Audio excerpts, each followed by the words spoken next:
like Mark Dreyer was here.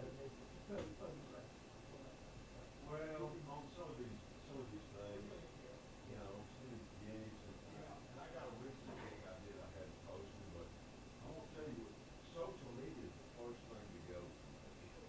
Like when I get like too much going on, or even if I got just anything going on, it's like I can't, I haven't given my life up to it yet. I'm going to stand. Yeah, and I'm going to stand. Okay. Um, Actually, we can leave that where it's at, let's just back up. this is one, but it's a particular comment.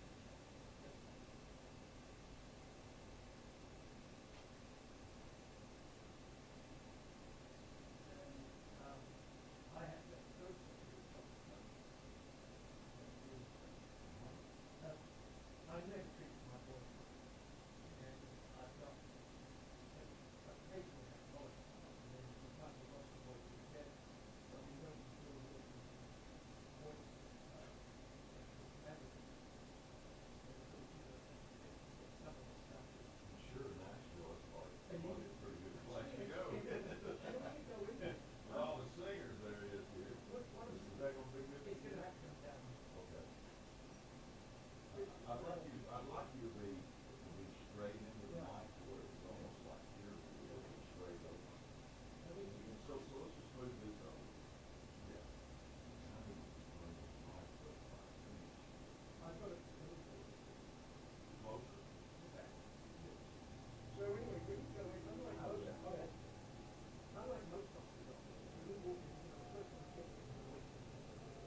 Except for the toilet. And you look at the toilet, and it's just lined with 8x10 signs. Oh, all that sure. way. Yeah, And, every singer in town's probably been there. yeah.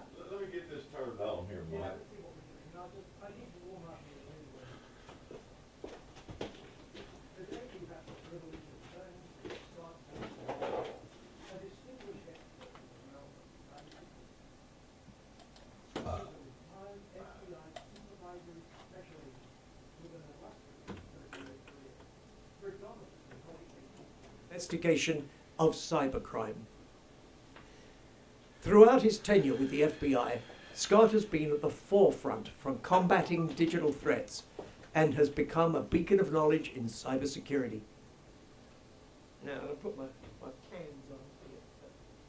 I was just doing that one meter. Which one do you want me to plug into?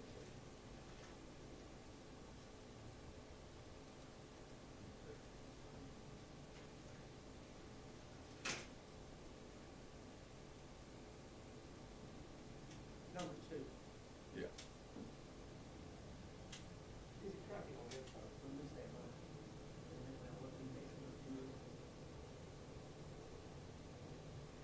Well, there's some Sennheisers down there. I just bought 4 new boxes and 4 sets of headphones. It won't make you sound any better. Taking your picture. All right. You can have me looking at the script, or I can be looking at you. Look at me one time. There you go. Thank you, sir. Pro Tools is coming up.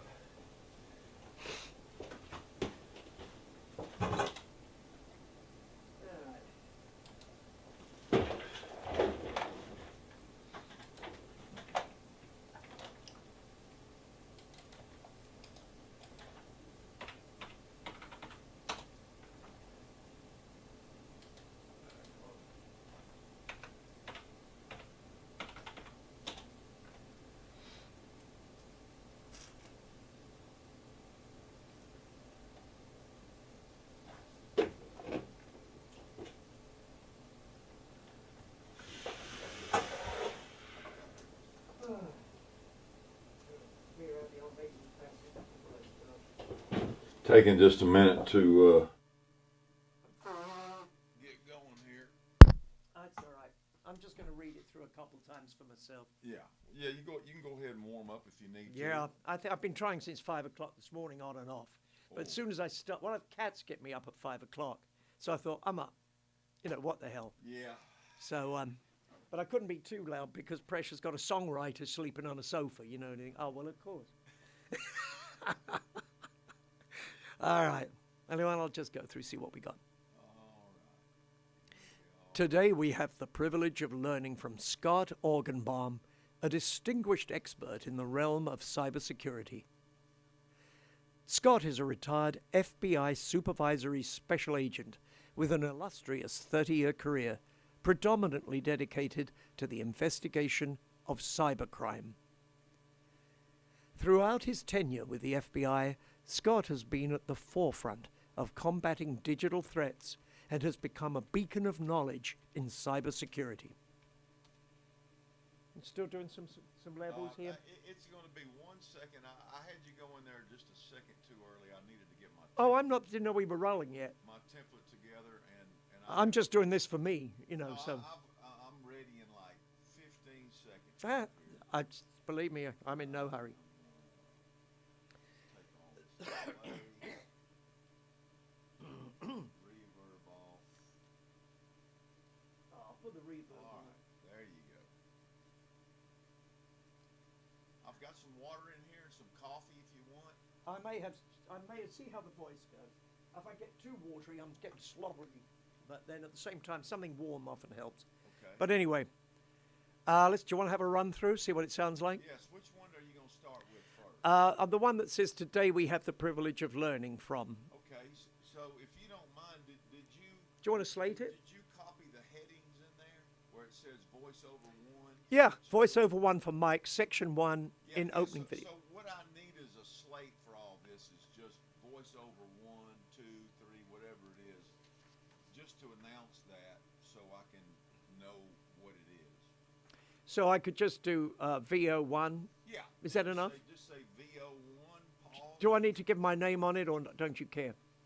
Say it again? I need to slate it with my name or not? No. Okay. No, we know who you are,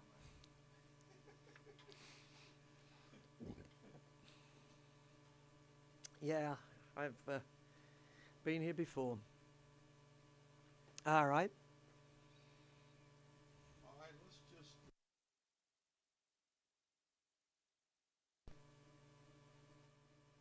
Talk to me a second, please. Yes, okay. We'll just do the first sentence so you can hear me. Go ahead. VO number 1. Today we have the privilege of learning from Scott Orgenbaum, a distinguished expert in the realm of cybersecurity. Scott is a retired FBI supervisory special agent with an illustrious 30-year career, predominantly dedicated to the investigation of cybercrime. Throughout his tenure with the FBI, Scott has been at the forefront of combating digital threats and has become a beacon of knowledge in cybersecurity. Okay. Let me listen back here. I heard one thing I didn't like.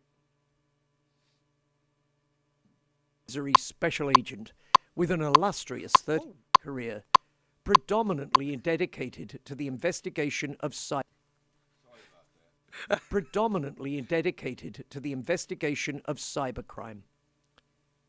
Throughout his tenure with the FBI, Scott has been at the forefront of combating digital threats and has become a beacon of knowledge in cybersecurity. I think it sounds fine. Okay. Sound good to you? Yeah.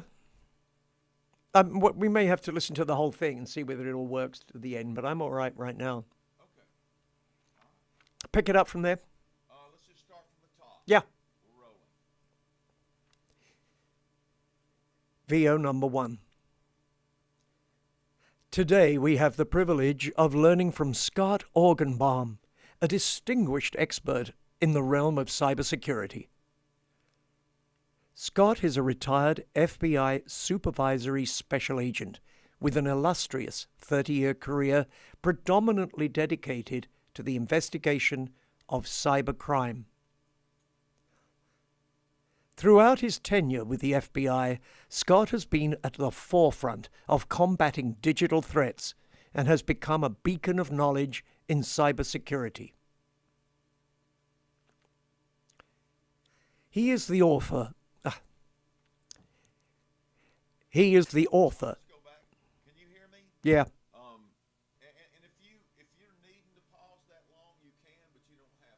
I was pausing them for me. I'm going to think we should take it back to throughout his tenure. I think I did something weird of cybercrime.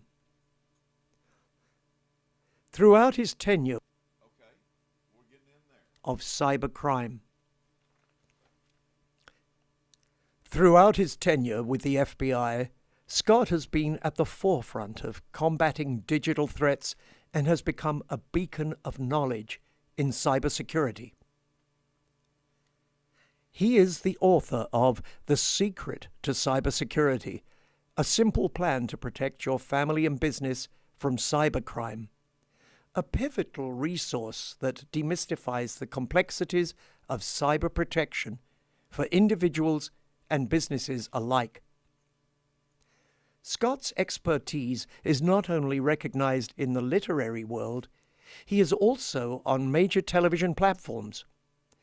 As a sought-after subject matter expert on cybercrime, he has contributed to major cable television news segments and has been featured on prominent shows such as Good Morning America and Dr. Phil. Scott's depth of experience comes from interviewing thousands of cybercrime victims, through which he has identified common vulnerabilities and patterns leading to victimization. Scott's depth of experience comes from interviewing thousands of cybercrime victims, through which he has identified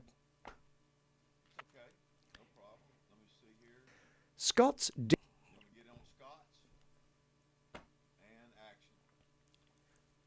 Scott's depth of experience comes from interviewing thousands of cybercrime victims, through which he has identified common vulnerabilities and patterns, feeding.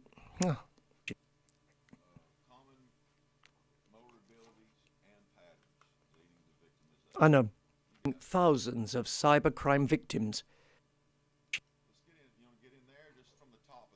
From the America and Dr. Phil. Scott's depth of experience comes from interviewing thousands of cybercrime victims, through which he has identified common vulnerabilities and patterns leading to victimization. His insights are particularly relevant to the accounting sector. Scott has provided targeted training to dozens of CPA firms, drawing from his extensive involvement in incidents impacting the industry. He has observed firsthand that a significant portion of cybercrime incidents within accounting firms could have been easily prevented. Today, Scott is here to share his wealth of knowledge with us. He aims to arm you with tools and strategies needed to securely navigate the digital landscape, ensuring the protection of sensitive client data and the integrity of our financial systems. Join us in welcoming Scott Orgenbaum to our training platform as we embark on a journey to enhance our cybersecurity measures and safeguard our firms against the ever-evolving threats of the digital age. So let's get started on today's course, Cybersecurity with Scott Orgenbaum. Listen to the end of that second to last paragraph there. To securely navigate the digital landscape, ensuring the protection of sensitive client data and the integrity of our financial systems. Join us in welcoming. Is that what you're talking about? Keep going. Well, maybe you heard something I didn't. I thought that was all right. Today, Scott is here to share his wealth of knowledge with us. He aims to arm you with tools and strategies needed to securely navigate the digital landscape, ensuring the protection of sensitive client data and the integrity. Securely navigate the digital landscape, ensuring. So you left out securely. Did I? Wait a minute. Needed to securely navigate. Did I really? Okay. If you want me to do it, I can redo that from the top of that paragraph. And strategies needed to securely navigate the digital landscape, ensuring the protection of sensitive client data and the integrity of our financial systems. You stress client, client data.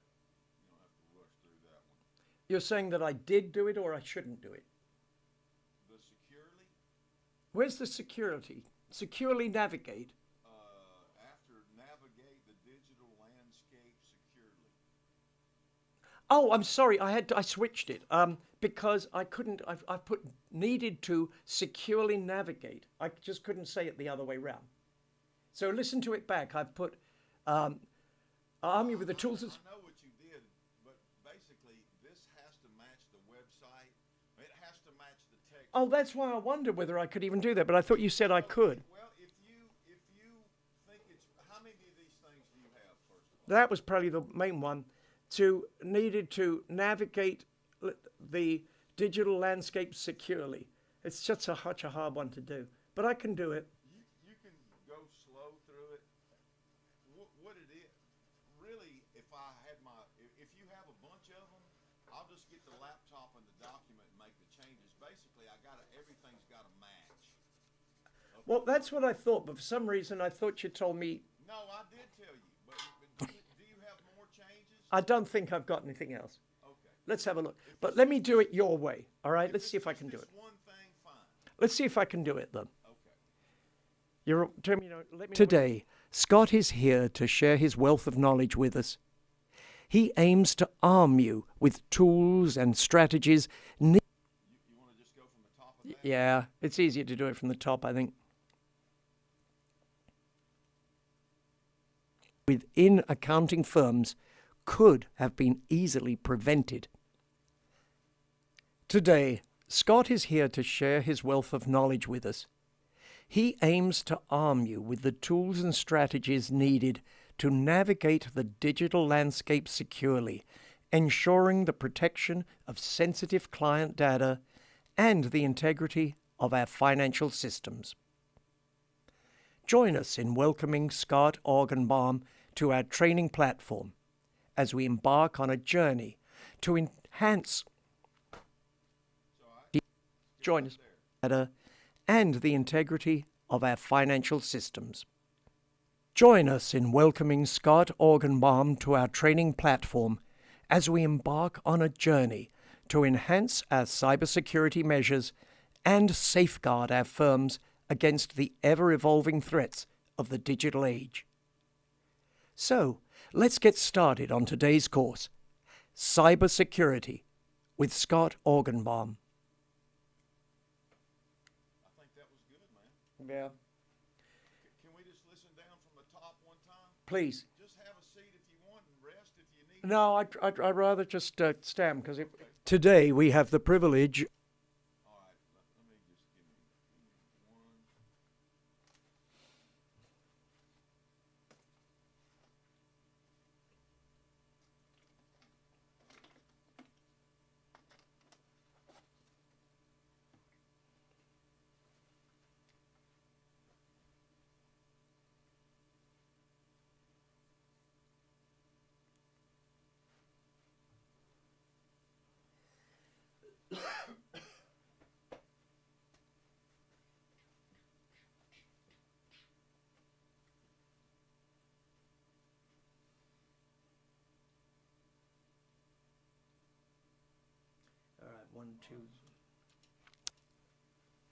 Today we have the privilege of learning from Scott Orgenbaum, a distinguished expert in the realm of cybersecurity. Scott is a retired FBI supervisory special agent with an illustrious 30-year career predominantly dedicated to the investigation of cybercrime. Throughout his tenure with the FBI, Scott has been at the forefront of combating digital threats and has become a beacon of knowledge in cybersecurity.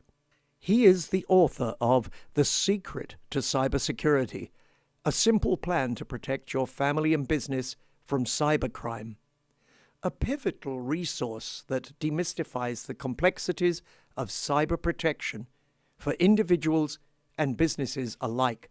Scott's expertise is not only recognized in the literary world, he is also on major television platforms. As a sought-after subject matter expert on cybercrime, he has contributed to major cable television news segments and has been featured on prominent shows such as Good Morning America and Dr. Phil. Scott's depth of experience comes from interviewing thousands of cybercrime victims, through which he has identified common vulnerabilities and patterns leading to victimization. His insights are particularly relevant to the accounting sector. Scott has provided targeted training to dozens of CPA firms, drawing from his extensive involvement in incidents impacting the industry. He has observed firsthand that a significant portion of cybercrime incidents within accounting firms could have been easily prevented. Today, Scott a significant portion of cyber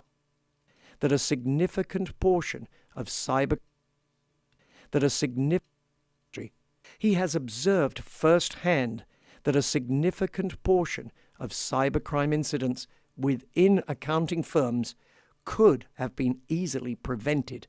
Today, Scott is here to share. Do you mind doing that one line right there? From he has observed? Well, it's a little bit of a pop on it. Yes, are you saying from he has observed? Impacting the industry. He has observed firsthand that a significant portion of cybercrime Yeah. So you're going to bring me in after impacting the industry. He has observed firsthand that a significant portion of cybercrime incidents Firsthand, that a significant portion, let's just get on right on significant, okay? So where will we start? I was going to say that a significant portion firsthand that a significant portion. So you're saying after firsthand? Or do you want industry? He has observed firsthand Right there. You just come in right after firsthand. acting the industry. He has observed firsthand that a significant portion of cybercrime incidents within accounting I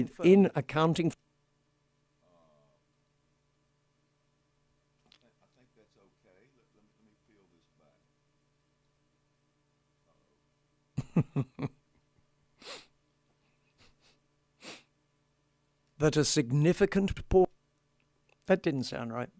Significant portion and that a significant portion of cyber that a significant portion of cyber. That sounds strange, doesn't it? Well, you went right into the next word. Significant portion of cybercrime incidents. I can. If you can fix it, fine. I'd have no ego in this. I'll do it as often as you want, or go with what you want. He has observed firsthand that a significant portion of cybercrime incidents. How's that? Yeah, geez. Just takes a little dicing. Yeah, dice, slice and dice. He has observed firsthand that a significant portion of cybercrime incidents within accounting firms could have been easily prevented. Today, Scott is here to share his wealth of knowledge with us. He aims to arm you with the tools and strategies needed to navigate the digital landscape securely, ensuring the protection of sensitive client data and the integrity of our financial systems.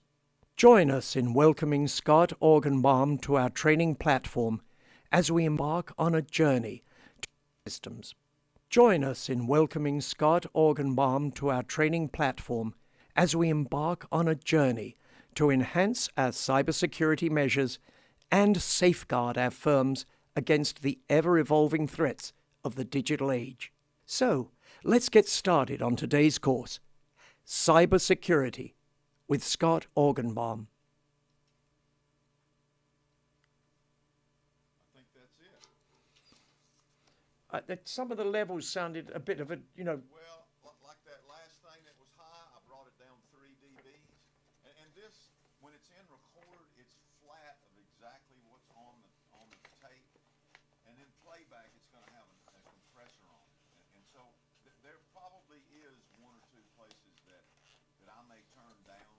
Yeah. Generally about 2 dBs will smooth it out, and then you put a compressor on it, and that pretty much. Believe me, I'm leaving everything like that to you. If it sounds good to you, we're good. Yeah. Well, I wanted to take out some of the breaths and stuff so we Thank could you. hear it Yeah. like naturally how it would go. And I just want to pull this off here just a little bit. Your distance is perfect and everything sounds All right. great. Now I'm going to switch to the number 2, which is the like an intro. Yeah. All right. Okay, 1, 2. Here we go.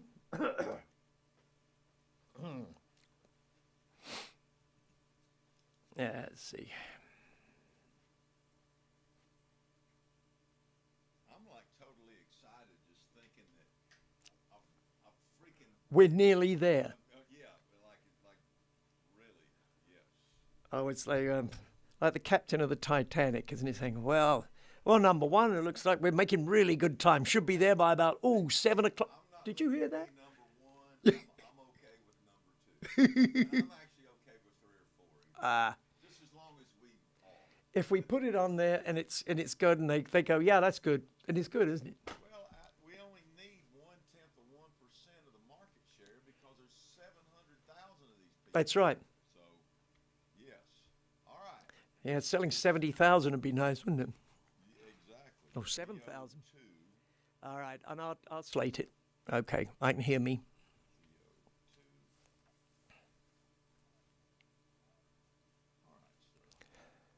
And we're rolling. VO2. In the context of cybersecurity, Scott Orgenbaum emphasizes the significance of self-reflection for maintaining high discipline levels. He advocates for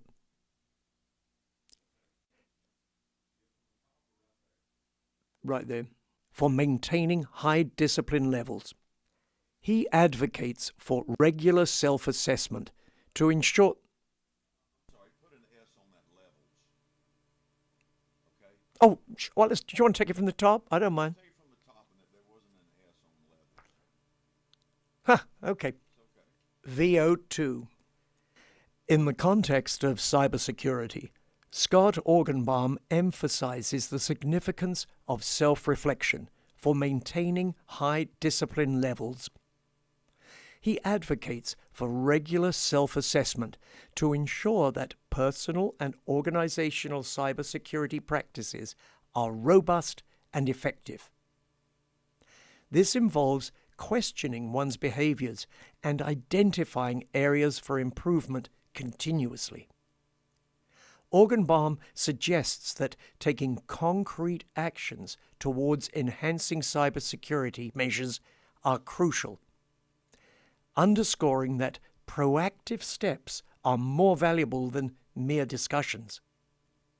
This approach is aimed at fostering a culture of organizational discipline focused on safeguarding against cyber threats.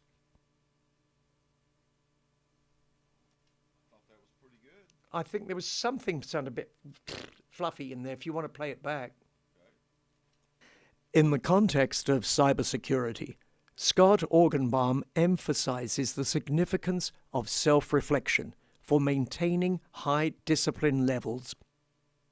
He advocates for regular self-assessment to ensure that personal and organizational cybersecurity practices are robust and effective. This involves questioning one's behaviors and identifying areas for improvement continuously. Orgenbaum suggests that taking concrete actions towards enhancing cybersecurity measures are crucial. You want to get that? See, I thought that was what I'd done. So I was reading as enhancing cybersecurity and measures. So I can take it from. Orgenbaum suggests that taking concrete actions towards enhancing cybersecurity measures. It'll have to be from Orgenbaum suggests, I think. Let's get that. Continuously. Organbaum suggests that taking concrete improvement continuously. Organbaum suggests that taking concrete actions towards enhancing cybersecurity measures are crucial. Understanding, underscoring, just as well because I messed that up. So, No, that was perfect, and I think that was the spot. but you can save it and still keep that underscore. Organbaum suggests that taking concrete actions towards enhancing cybersecurity measures are crucial, underscoring that proactive steps are more valuable than mere discussions. This approach is aimed at fostering a culture of organizational discipline focused on safeguarding against cyber threats. On safeguarding against cyber threats. Can we get just the last two, the cyber threats? It's a little hard to understand. It got a little quiet. It is a strange one. So where are you gonna punch it? Let me first just try to raise it. All right. See what that sounds like. Focused on safeguarding against cyber threats. Just focusing on cyber threats. Focused of organizational discipline, focused on safeguarding against cyber threats. I think that was good. All right. I'm gonna take 2 seconds here and just Take as long as you need. tweak on this a little bit. Oh. Pull out some of these breaths and listen to it in a natural Yeah. type, like how it would sound a little bit more. You don't want to take all the breaths out, but this is synced to a scrolling text. Right. We got That scrolling text just keeps on going, and it doesn't mind them pause or two in there, but it's. No, I agree with you. That's I think it's ideal, and it's so nice now that we can snip out a lot of those breaths. When I first started doing it, literally you would be cutting up tape with a razor blade of 45 degree.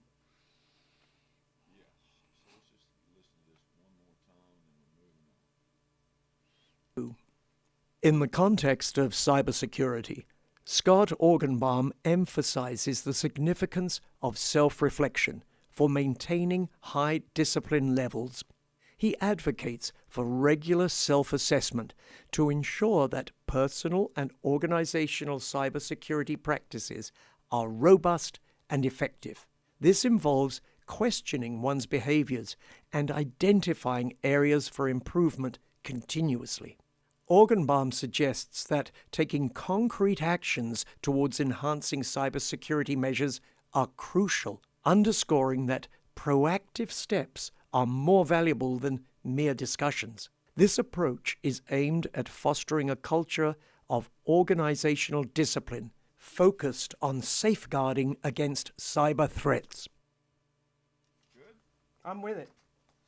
I'm jiggy with it. All right. Do you want to do the we got something else, haven't we? We've got 3. Yeah. So have we done the welcome? We've done the introduction to him, right? Yeah, Yes. We're on 3, adopting the mindset of commitment. The Mines of Minolta.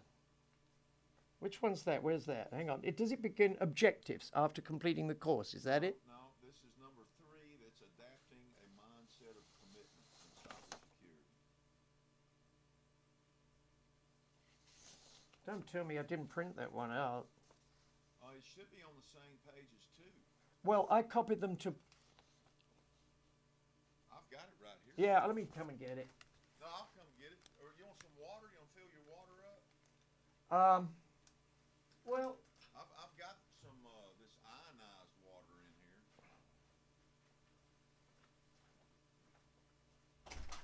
What I don't want is anything cold. Ice cold, you know.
Adopting a mindset of commitment to cybersecurity, as Scott Orgenbaum might suggest, involves actively choosing to engage in necessary practices. Involves actively choosing to engage in involves actively choosing to engage in necessary practices for achieving security goals. This proactive stance is driven by the desire to realize the vision of secure operations. This proactive stance is driven by the desire to realize the vision of security operations rather than mere obligation. With a clear understanding of areas needing improvement,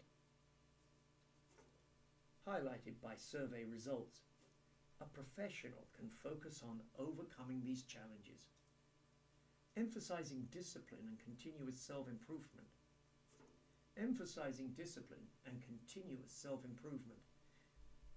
Emphasizing discipline and continuous self-improvement can lead to significant impacts on cybersecurity posture, serving as a continuous reminder to strive for excellence. Let's try again. Adapting a mindset of commitment to cybersecurity, as Scott Orgenbaum might suggest, involves actively choosing to engage in necessary practices for achieving security goals. This proactive stance is driven by the desire to realize the vision of secure operations rather than mere obligation. With a clear understanding of areas needing improvement, highlighted by survey results, a professional can focus on overcoming these challenges. Emphasizing discipline and continuous self-improvement can lead to significant impacts on cybersecurity posture, serving as a continuous reminder to strive for excellence.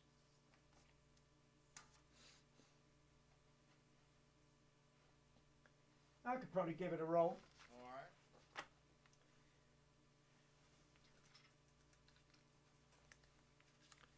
All right, let's see if I can hear me. Yeah, I can hear me. All right. All right, sir. Number 3. Right. Rolling. VO3. Adopting a mindset of commitment to cybersecurity, as Scott Orgenbaum might suggest, involves actively choosing to engage in necessary practices to achieving... I'm going to take it from the top. This is a... Does the N need to be changed on there? The what? Adopting the mindset of commitment in.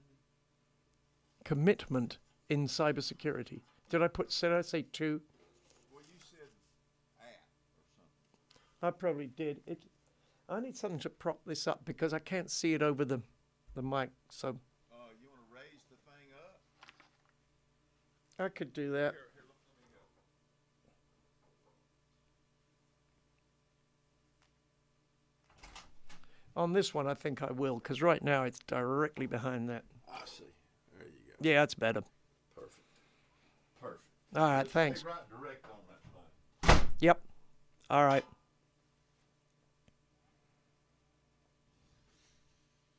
All right. VO3. Adopting a mindset of commitment to... VO3. Adopting a mindset of commitment to VO3. Adopting a mindset of commitment to cybersecurity, as Scott Orgenbaum might suggest, involves actively choosing to engage in necessary practices for a... You said 2 again. Where? Where it says commitment to. Does it need to be grammatically? Does it need to be 2 or does it? I guess I'm automatically. I'm not. It's commitment in Serb. I mean, I've always thought it was 2, but I'm saying it because I was thinking my rather than reading it. Commitment in cybersecurity. Commitment. It needs to be 2, doesn't it? Well, yeah. Well, go ahead. I'm gonna make it. I'm gonna make changes on this script, and I'll just make it in before I upload it. Wait. EO3.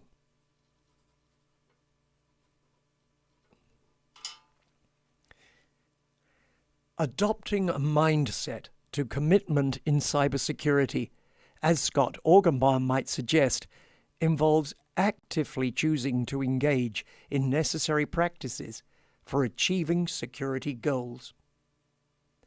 This proactive stance is driven... No, I don't like that.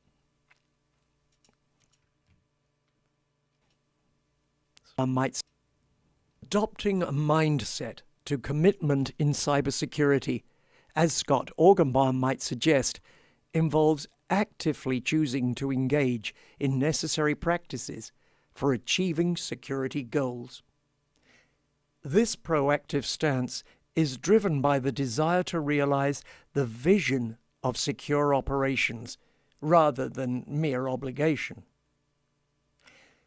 With a clear understanding of areas needing improvement, highlighted by survey results, a professional can focus on overcoming these challenges. Emphasizing discipline and continuous self-improvement can lead to significant impacts on cybersecurity posture, serving as a continuous reminder to strive for excellence. I thought that was good, wasn't it? I thought so. You're going to have to snip some breaths. Yeah, no problem. But other than that, I think I'm all right. Pull out some of these, some of the breaths and things here real quick, and I believe that was pretty solid. Then add the reverb.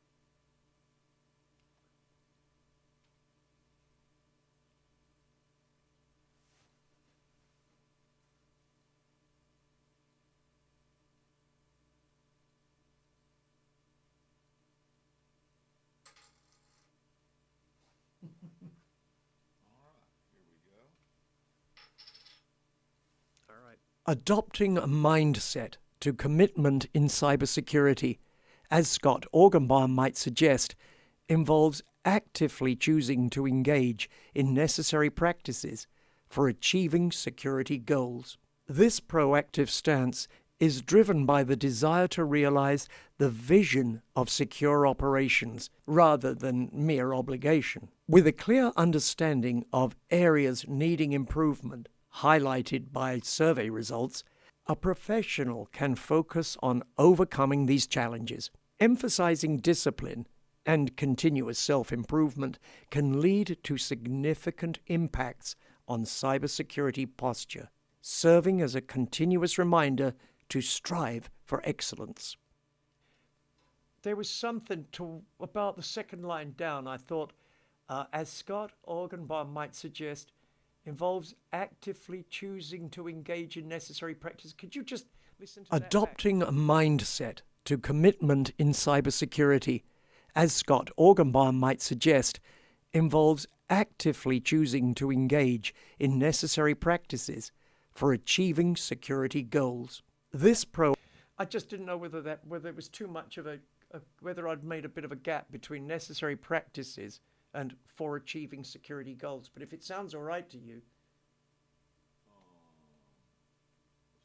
I know I had to breathe, but I don't know whether it makes... Adopting a mindset to commitment in...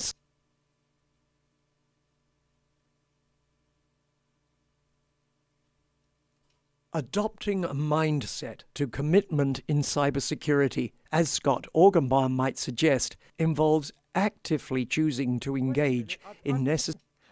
Have I changed the wrong line? Acting a mindset... Oh, no, I did do it right. A mindset to commitment in cybersecurity. Adopting a mindset to commitment in cybersecurity. Yeah. What's on the paper? But then what did we do? I've changed the wrong one, haven't I? I thought you changed in to two. I rewrote you're right. That's what it was wrong. You're quite right. When I penciled over it, I penciled the wrong one. It should be adopting a mindset of commitment to cybersecurity, which that was where it was wrong. Okay. Set to commit. Let's get that first line because it sounds like there's like a headphone bleed over or something. All right. So let's just get it up until wherever we're at there. Security goals. Yeah. So I'm going to go from right from the top, adopting. Yeah. All right. VO3. All right, I'm gonna get you right there. VO3. Action. Adopting a mindset of commitment to cybersecurity, as Scott Orgenbaum might suggest, involves actively choosing All right. I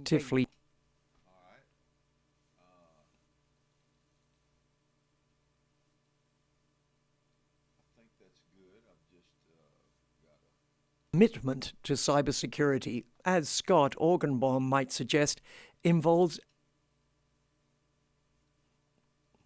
Orgenbaum might suggest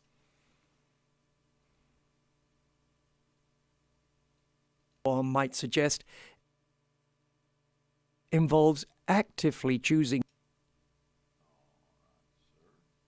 That's better than right. Now we've got it. It was my fault. I erased the wrong word and put it in the wrong place.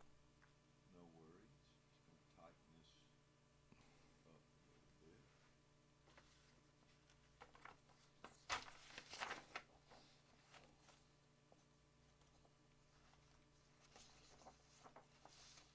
Adopting a mindset of commitment to cybersecurity, as Scott Orgenbaum might suggest, involves actively choosing to engage in necessary practices for achieving security goals. This proactive stance is driven by the desire to realize the vision of secure operations rather than mere obligation, with a clear understanding of areas needing improvement, highlighted by survey results. A professional can focus on overcoming these challenges. Emphasizing discipline and continuous self-improvement can lead to significant impacts on cybersecurity posture, serving as a continuous reminder to strive for excellence. How's that? I liked it. All right. Just a couple little tweaks there. All right. Do you have 4? Well, this is, well, I don't know if I do. The one that I'm calling for is the one that says objectives. After completing this course, you will be able to. No, 4 is I'll be damned. incorporating Scott Augenbaum's perspective. How did I not print these ones out? You'll have to do it for me. Let's see, it's on that paper I gave you. What, the one you just gave me? Yeah, it's a whole set of all of it. It's actually got everything but page 1, and I think you had. Oh! Sorry. I think you had. You're saying that it's... All right. Sorry about that. Now let's go over to the next one. Volume 4. Where did I not see that? All 5. All right. Well, I better give me a second to mark this one up too, because I have not seen either of these.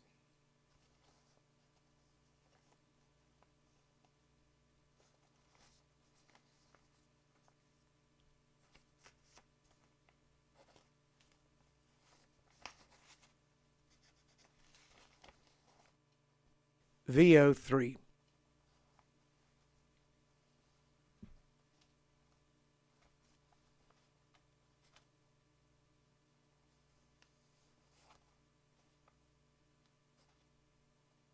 VO number.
That's number 4 is virtually just 2 sentences.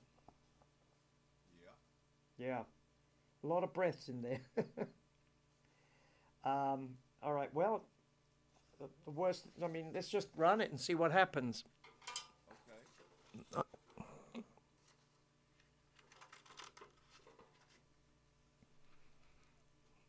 I'm never going to be able to do it from that angle. I'm going to have to bring this down again. Sorry. That's all right. Just push it down from the top. Oh, is that all I need to do? Just push it. Oh, yeah. That's perfect.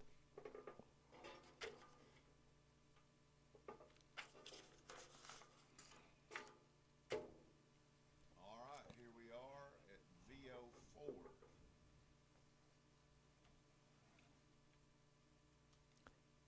VO4. All right. Here we go.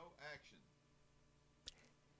Incorporating Scott Orgenbaum's perspective on cybersecurity into the dialogue about discipline at the staff level, the focus would work.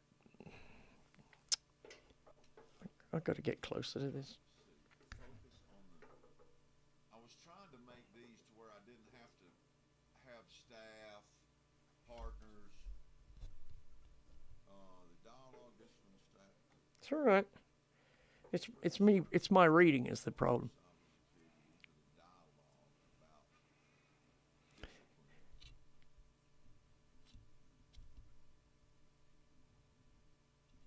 I'm ready to go again if you like. Well, could instead of saying staff level, could we say at any level?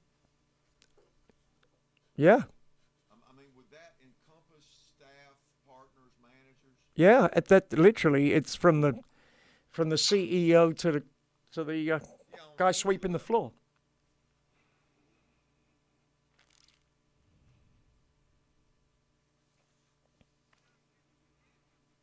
Okay. It's easier to say too. All right. I need the slate one more time. Yep. Of VO4. Got it. Action. VO4.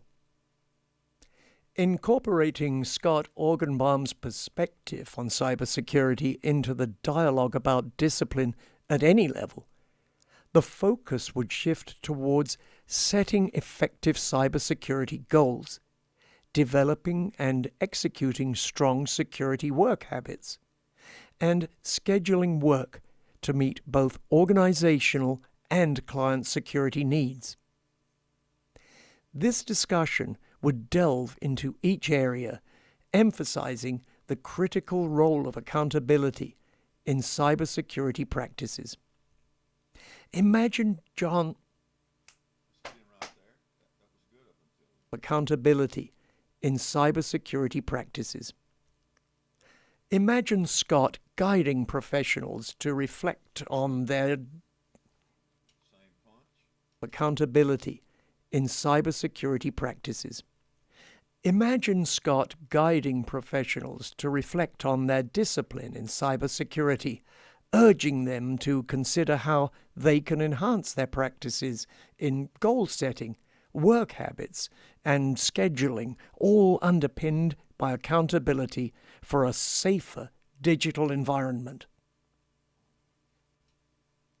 Scott guiding professionals to reflect on their discipline in cybersecurity, urging them to consider how they can enhance their practices in goal setting, work habits, and scheduling, all underpinned by accountability for a safer digital environment. I mean, I can take that space out. Can you do it? If that was it, then that was the only thing that I just felt that the space was too big, and because I was breathing there. I mean, would you rather redo it? Can I hear it with it taken out? Yeah. I think it's okay. Give me 2 seconds. Sure. VO4.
VO4.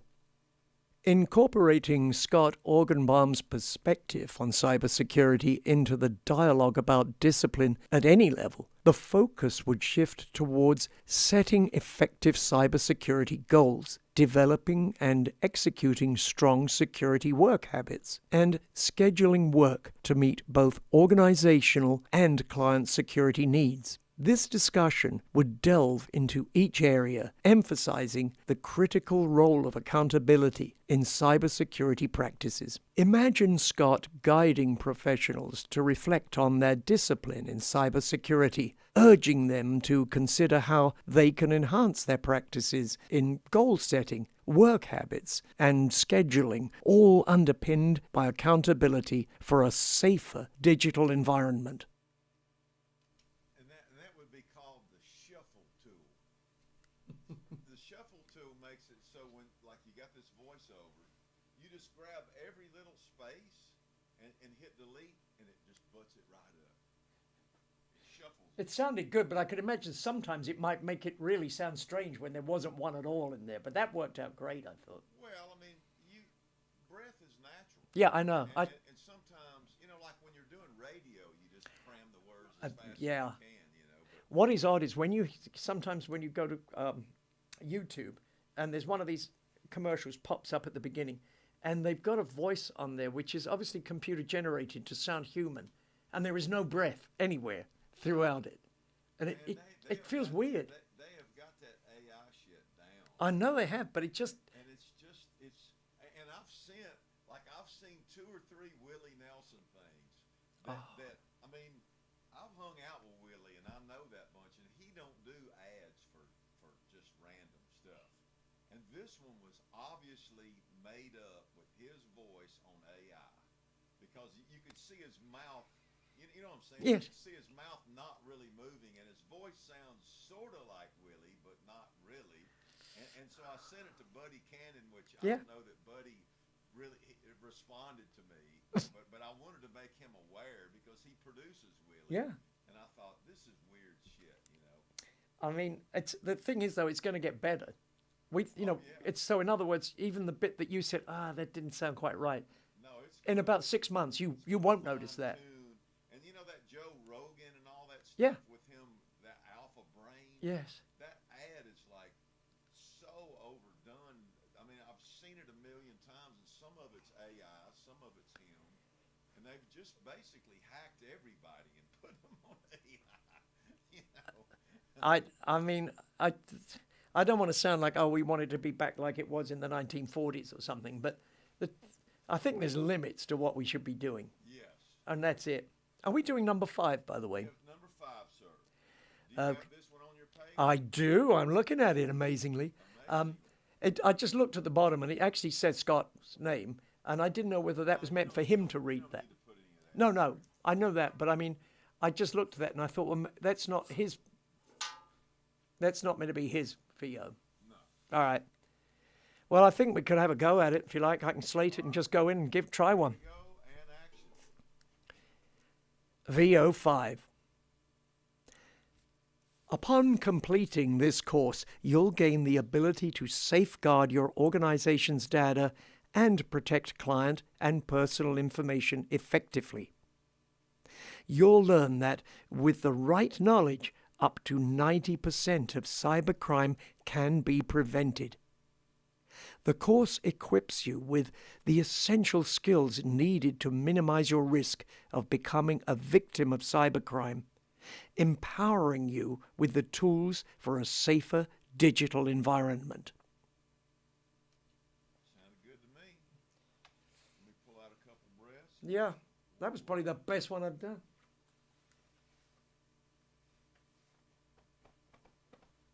Now go out.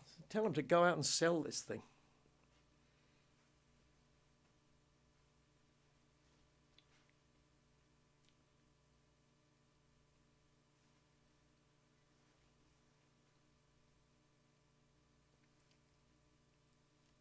Upon completing this course,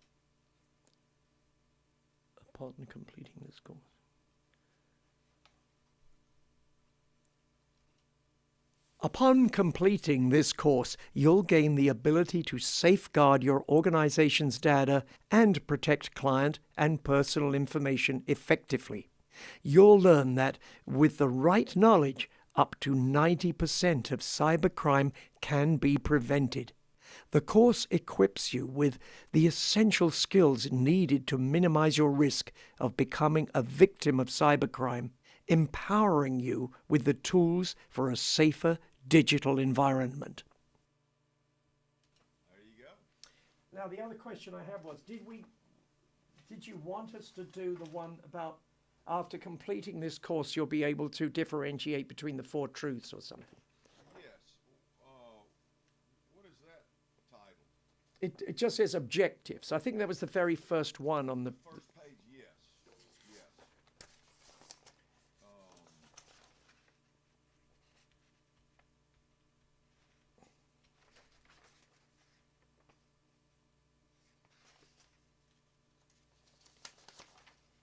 It's not on the one you just handed to me, but it was on the one that I printed out. Yes. So let me have a quick read through it and make sure. 'Cause Take your time. I'm not exactly sure on this one, but I'm just trying to get everything. You know, I mean, like on all those other ones, I had to put manager and staff and I like saw multiple places on multiple things, and it was just like, God, man, can we make this one script work? But here's the thing, if you hadn't done it, we wouldn't be here to now doing this. It would be another month and another month and another month and then forever. Exactly. It's never going to happen. I'm gonna fight. I mean, I think Charlie actually got to the point, even though it was pretty much his idea to start with, he just got to the point where nobody would damn well write that stuff. You know. It's not as easy as you'd think. No, but they would go, yeah, I'll do it. Yeah. And then they just didn't. When they got down to it, it's like, oh, I don't know. No, it's not that easy to do.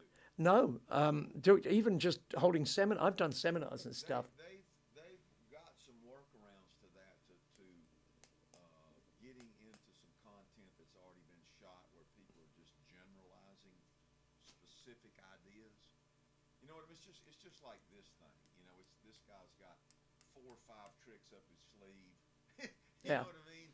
And Here are the 5 things you need to do. Number 1. things, Yeah, 5 that's it. tricks up his sleeve. Yeah, that's it. Exactly. 5. And, or 4, or 6, 7. It's There always... is a fair amount of things where people have, you know, they're an expert and this is all they know and it's already on tape. That's what we're hoping. That's what I'm hoping for. So. I'm looking at this one that reads objectives. I did have one question about that. And again, I don't want to change it if you've already got this all. Okay. And the first line, differentiate between the 4 truths. It says in cybersecurity. Is that correct? The 4 truths, it should be of, probably. That's what I was thinking. But are you all right with changing that? I had put a note on that one, but I thought I can go with what you got.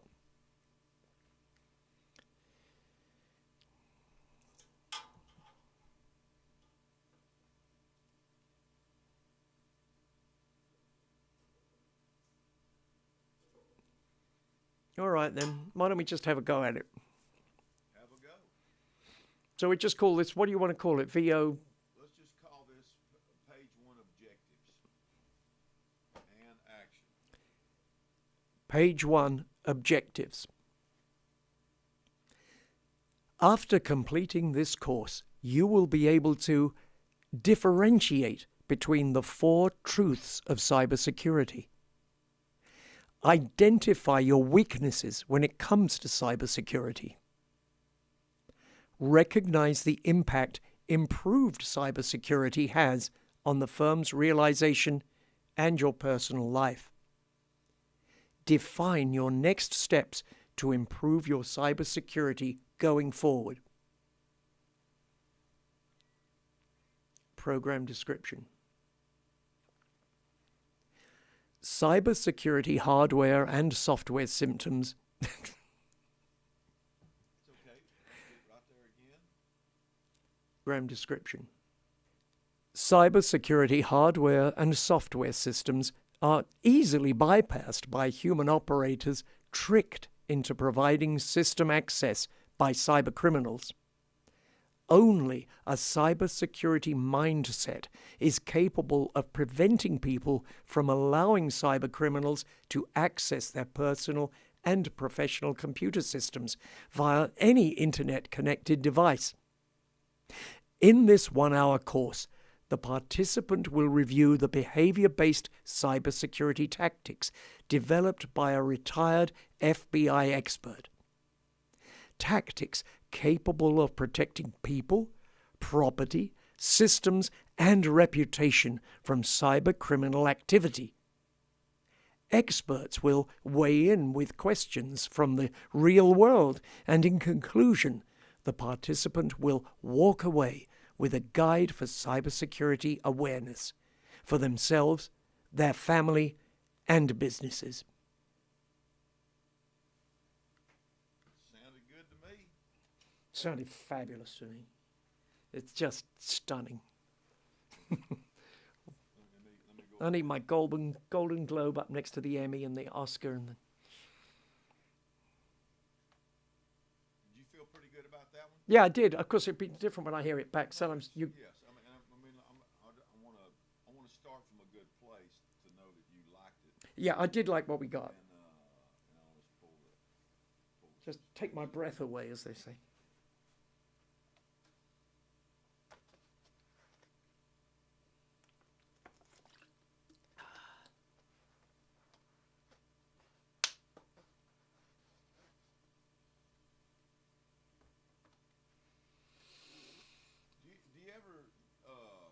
Do you ever use that website voices.com? No, is that for VOs and stuff? It seems like it's a place that I wanted to subscribe on myself to try to do some voiceover things. The reason I don't is that, it depends what sort of quality they're expecting. But if they're expecting you to supply studio quality, I've got nowhere to do that. Well, you just got to build it into your budget. You know what I mean? I mean, just because you don't have a studio don't mean you don't want the job. Well, that's true. In other words, I could actually build in studio time into it, is what you're saying. And then just call up someone like, oh, I don't know, you. It seems to be they want you to pay for the premium thing, of course. Yeah. But it's, a lot of these things are paying pretty decent. Yeah, I did. I looked at it for a while, and then that was voices.com, wasn't it? Yeah. Yeah. There are a couple of them. Shannon McCombs, right? Precious's friend. Who? Shannon McCombs. Yes. Because she just constantly basically does show prep now all the time. She doesn't really do on-air stuff very much. But she was the one who was doing some of that stuff for a while, and then she just decided she was going to stick to just the show prep, really. But she had suggested it to me. But Well, I think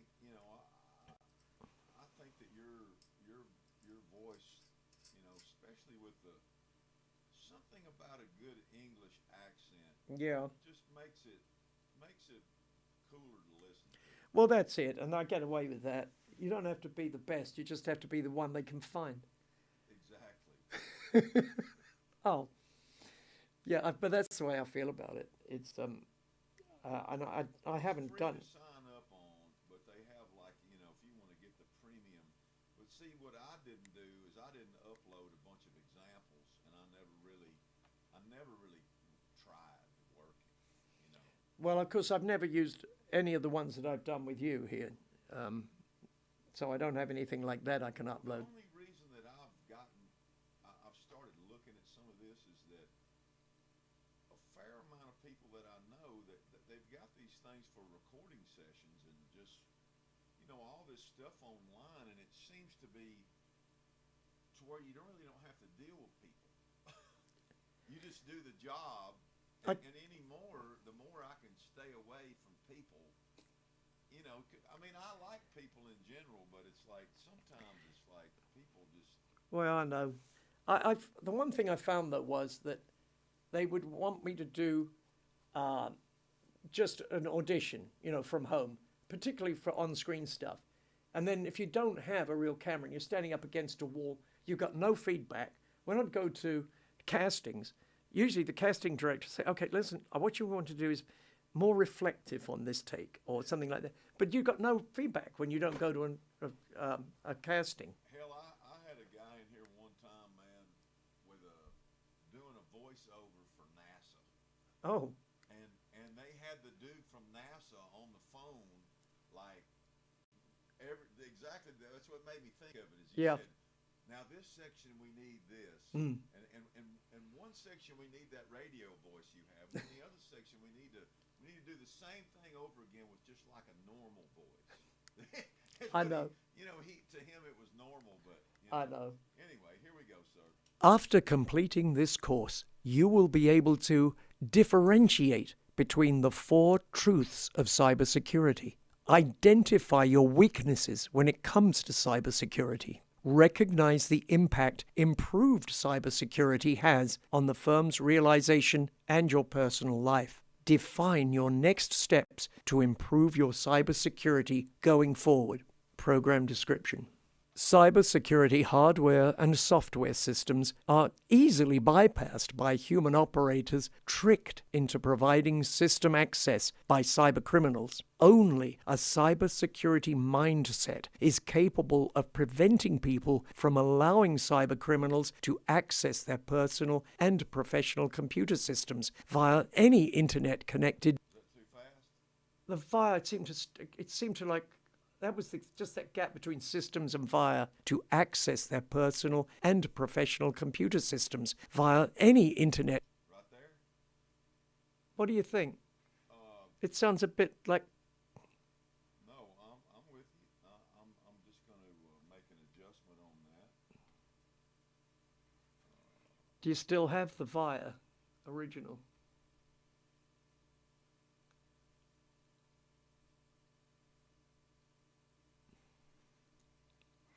Give it a little bit of breath there is what you're saying. I don't know. I think it and professional computer systems via any internet. I don't know. Did I?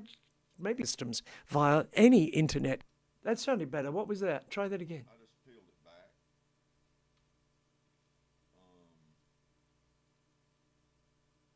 Allowing cybercriminals to access their personal and professional computer systems via any internet-connected device. In this 1-hour course, the participant will review the behavior-based cybersecurity. Are we a bit too tight again on the end of connected device? Cybersecurity. Because then when I go in this 1-hour course, it's almost a new thought entirely, isn't it? Program description. Cybersecurity hardware and software systems are easily bypassed by human operators tricked into providing system access by cybercriminals. Only a cybersecurity mindset is capable of preventing people from allowing cybercriminals to access their personal and professional computer systems via any internet-connected device. In this 1-hour course, Okay.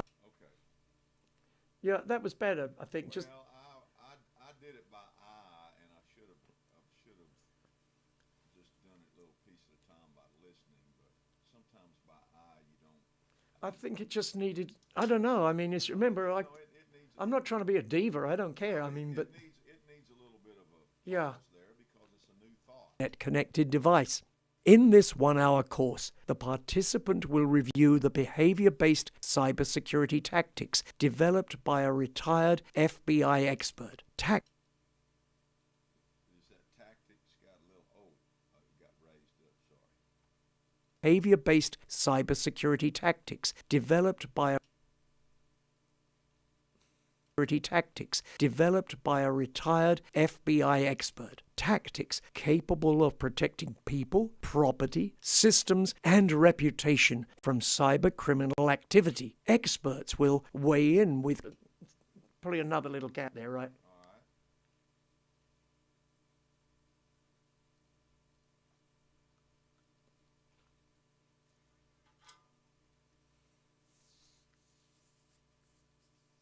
activity. Experts will weigh in with questions from the real world, and in conclusion, the participant will walk away with a guide for cybersecurity awareness for themselves, their family, and businesses.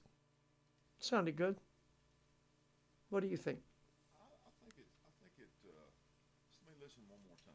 After completing this course, you will be able to differentiate between the 4 truths of cybersecurity, identify your weaknesses when it comes to cybersecurity, recognize the impact improved cybersecurity has on the firm's realization and your personal life, define your next steps to improve your cybersecurity going forward. Program description. I'm guessing program description is just a slate, isn't it? Yeah, I think so. Because obviously I did it that way. Well, but it's all on the same page and it kind of goes down. It just needs a little. Cybersecurity going forward. Cybersecurity hardware and software systems are easily bypassed by human operators tricked into providing system access by cybercriminals. Only a cybersecurity mindset is capable of preventing people from allowing cybercriminals to access their personal and professional computer systems via any internet-connected device.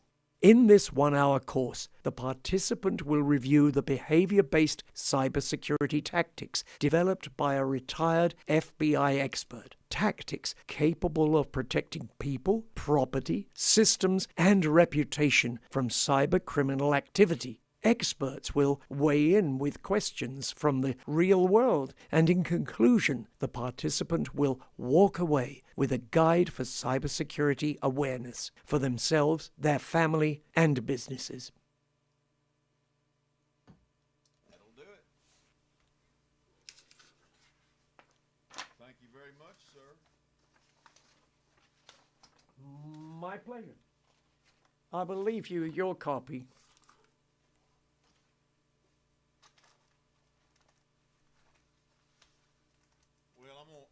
Edit these and mix them down before my next session, so I'll have it all. Yeah. I'll have it done today, and I'm gonna work at it. I'm gonna work at it to try to get it done before, or at least, something close.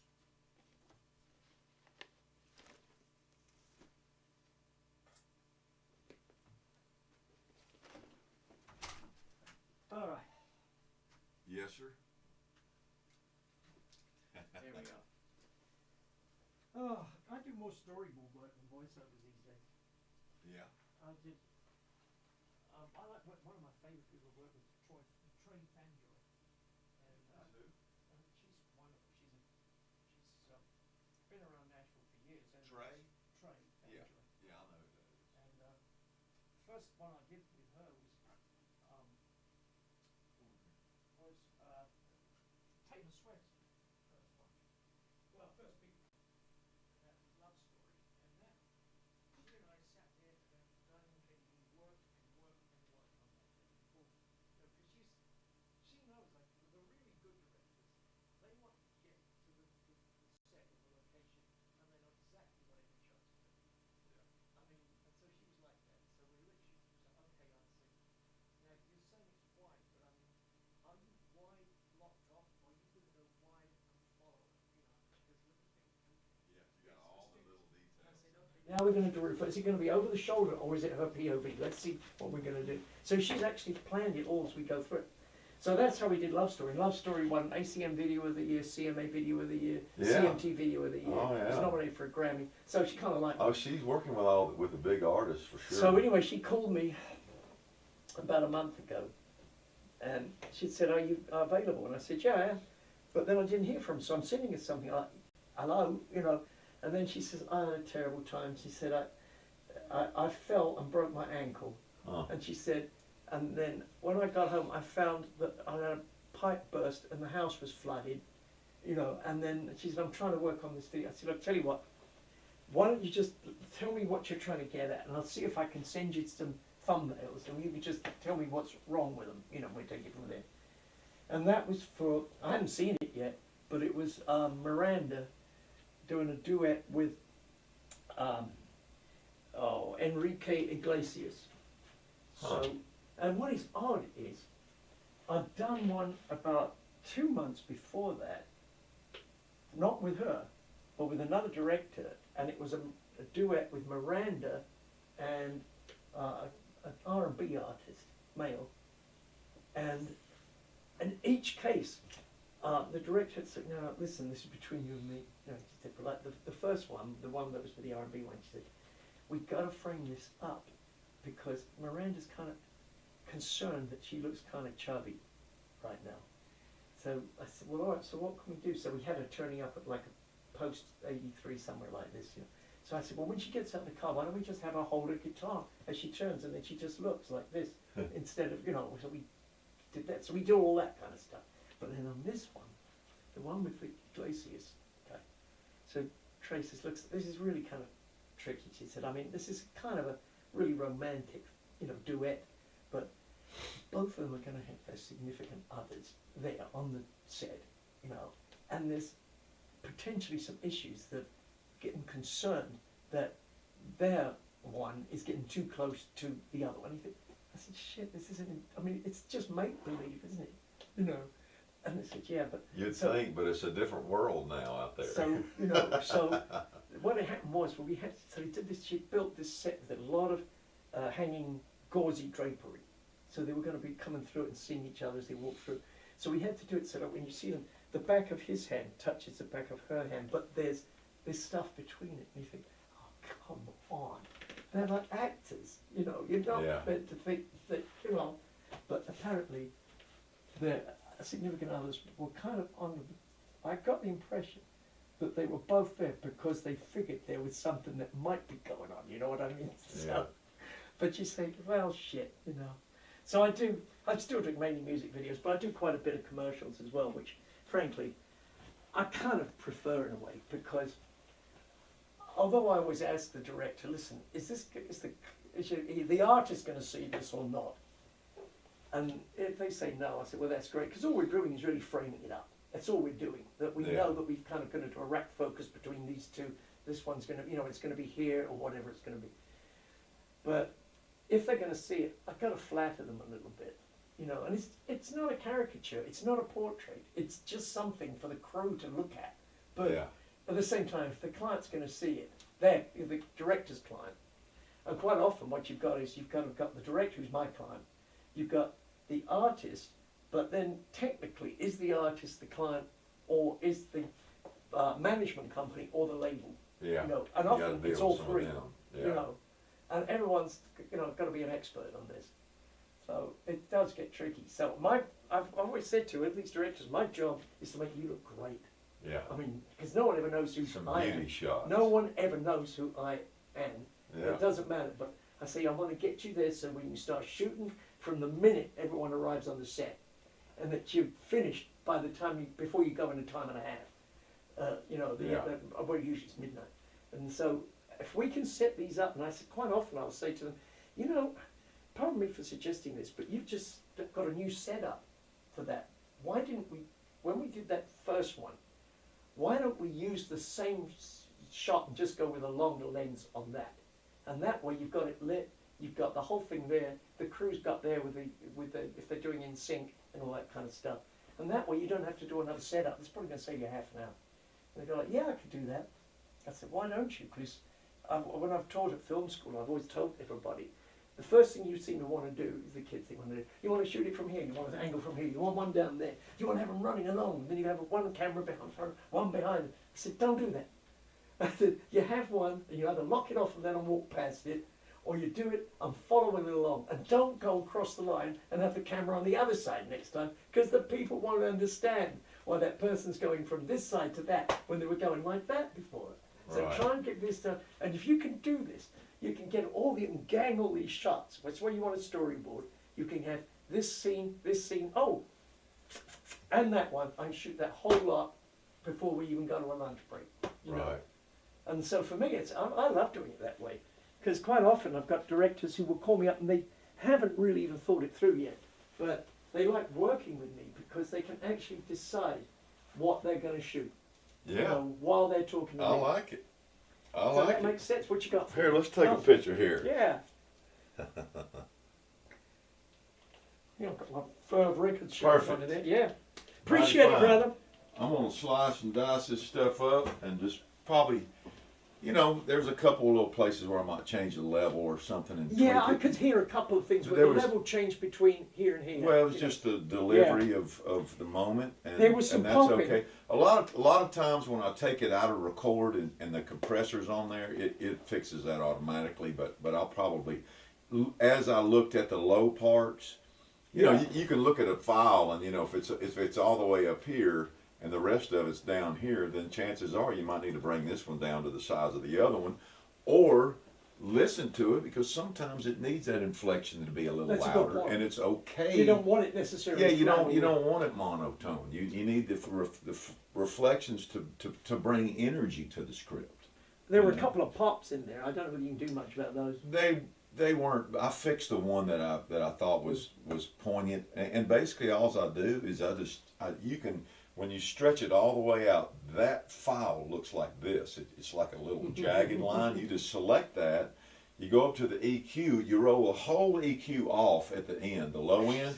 All right, watch this, and then you take the volume and you turn the volume up about 3 dBs You're because kidding me. you sucked all the low end out of that pop. Yeah, But it makes it from to it. that's great. You know, It's amazing what you can do now. well, and you by raising it 3 dBs, you've gained to where it's not. It hasn't. The file hasn't gone from here to here because you took all the file still stays It's about the astonishing to same. me. I know. Well, I mean, it's just the art of when It you is. when you got stuff that people send you that you got to make.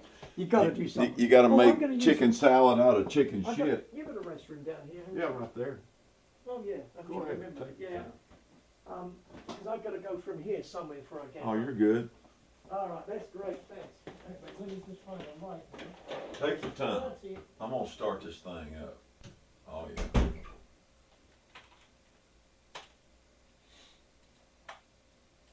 Today we have the privilege of learning from Scott Orgenbaum, a distinguished expert in the realm of cybersecurity. Scott is a retired FBI supervisory special agent with an illustrious 30-year career predominantly dedicated to the investigation of cybercrime.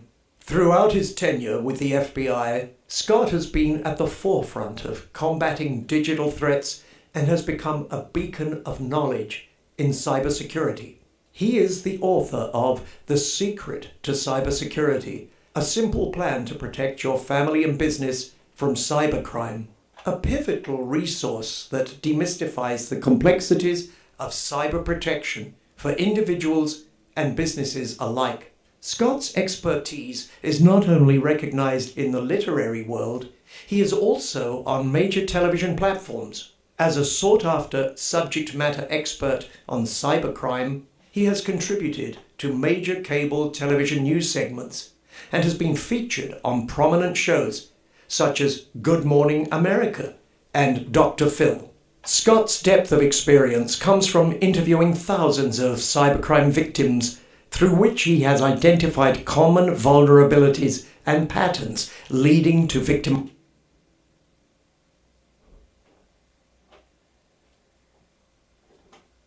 All right, I'll let you get on with your creative stuff. Hey, tell me what you think of this EQ. Resource that demystifies Does the that sound complexities of cyber protection for individuals There was a little pop and there. businesses alike. Scott's expertise is not only recognized in the literary world, he is also on major television platforms. As a sought-after subject matter expert on cybercrime, he has contributed to major cable television news segments and has been featured on prominent shows such as Good Morning America and Dr. Phil. Scott's depth of experience comes Not a lot from of EQ interviewing on there, but a little bit. I think it sounds great. I like it. Wow, you make me sound good.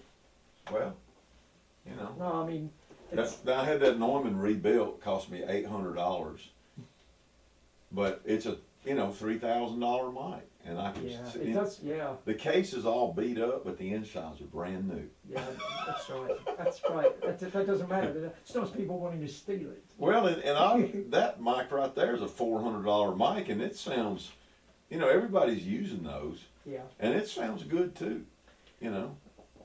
I know. It's and I hate to say this, but it's surprising what you can get away with from the recording end when you actually bring it to the actual creation of what someone's going to listen to. Yeah. Something happens between there and there. Yeah. Which now can be done. Well, I've done a When- ton. when you know what you're I've doing. done a ton of stuff with people doing stuff on their phone, Yeah. and if you get in the right place and you don't, like if you talk straight into it, Yeah. then it pops it. But if you put the phone like kind of like pointed like this, and you're about 4 inches away, and your voice is going this way, and the phone's kind of coming up, it actually, if you're in a quiet place and not sitting out by a railroad track or some shit, it actually sounds pretty good. I know. It's amazing when I've heard what some people have done with some of the stuff I've done. And you think, and also too, it also depends where they're going to hear it. Quite often they're listening to it through their phone anyway. Yeah, and if you work, it's possible to do that. I do not think there's anything else, but if there is anything else that comes up or needed or whatever, I can be here in 20 minutes. I appreciate it, man, and I can keep coming back. we're just going to work hard to get this thing launched. I mean, and- this is it. This is what I want to do. I want to start seeing, hopefully this time next year, getting some little checkies coming in. Shit, man, I ain't talking about this time next year. I'm talking like. Well, I mean, I'm serious. I mean, I have edited all 10 of these courses. you've done a hell of a lot of And work. the point is that this is the last element, and I'm really the only one that knows what's there and what's missing. Yeah. But you know what I mean? Just tell them it's done. This is Yeah, cool. and it's like. So we're missing it? No, we're not missing it. No, that's That's it. that's Oh my God, it's nice. that I know of.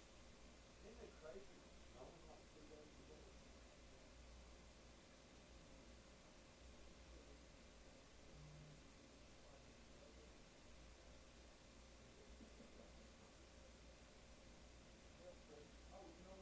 I got something I want you to give to her.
All right. Anybody here? Yeah. My hair's a little messed up. Resource that demystifies the complexities of cyber protection for individuals and businesses alike. Scott's expertise is not only recognized in the literary world, he is also on major television platforms. As a sought-after subject matter expert on cybercrime, he has contributed to major cable television news segments and has been featured on prominent shows such as Good Morning America and Dr. Phil. Scott's depth of experience comes from interviewing thousands of cybercrime victims, through which he has identified common vulnerabilities and patterns leading to victimization. His insights are particularly relevant to the accounting sector. Scott has provided targeted training to dozens of victims, through which he has identified common vulnerabilities and patterns leading to victimization. The digital age. So, let's get started on today's course. Cybersecurity with Scott Orgenbaum.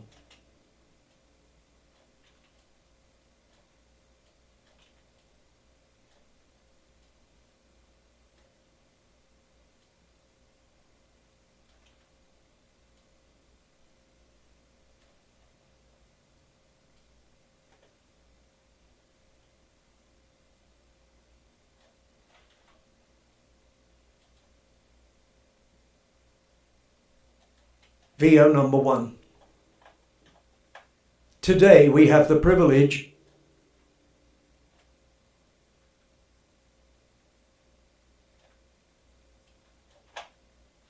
supervisory special agent with an illustrious 30-year career predominantly dedicated to the investigation of cybercrime.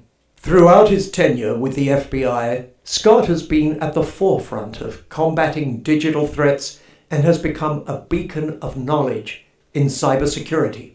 He is the author of The Secret to Cybersecurity, a simple plan to protect your family and business from cybercrime, a pivotal resource that demystifies the complexities of cyber protection for individuals and businesses.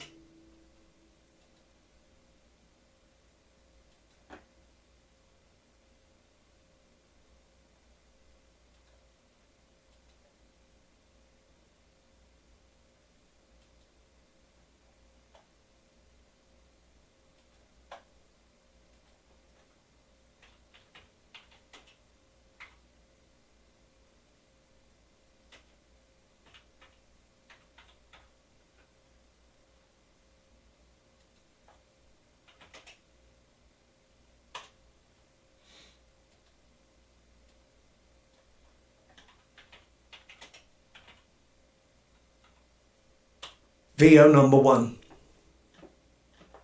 Today we have the privilege of learning from Scott Orgenbaum, a distinguished expert in the realm of cybersecurity. Scott is a retired FBI supervisory special agent with an illustrious 30-year career predominantly dedicated to the investigation of cybercrime. Throughout his tenure with the FBI, Scott has been at the forefront of combating digital threats and has become a beacon of knowledge in cybersecurity. He is the author of The Secret to Cybersecurity, a simple plan to protect your family and business from cybercrime, a pivotal resource that demystifies the complexities of cyber protection for individuals and businesses alike. Scott's expertise is not only recognized in the literary world, he is also on major television platforms.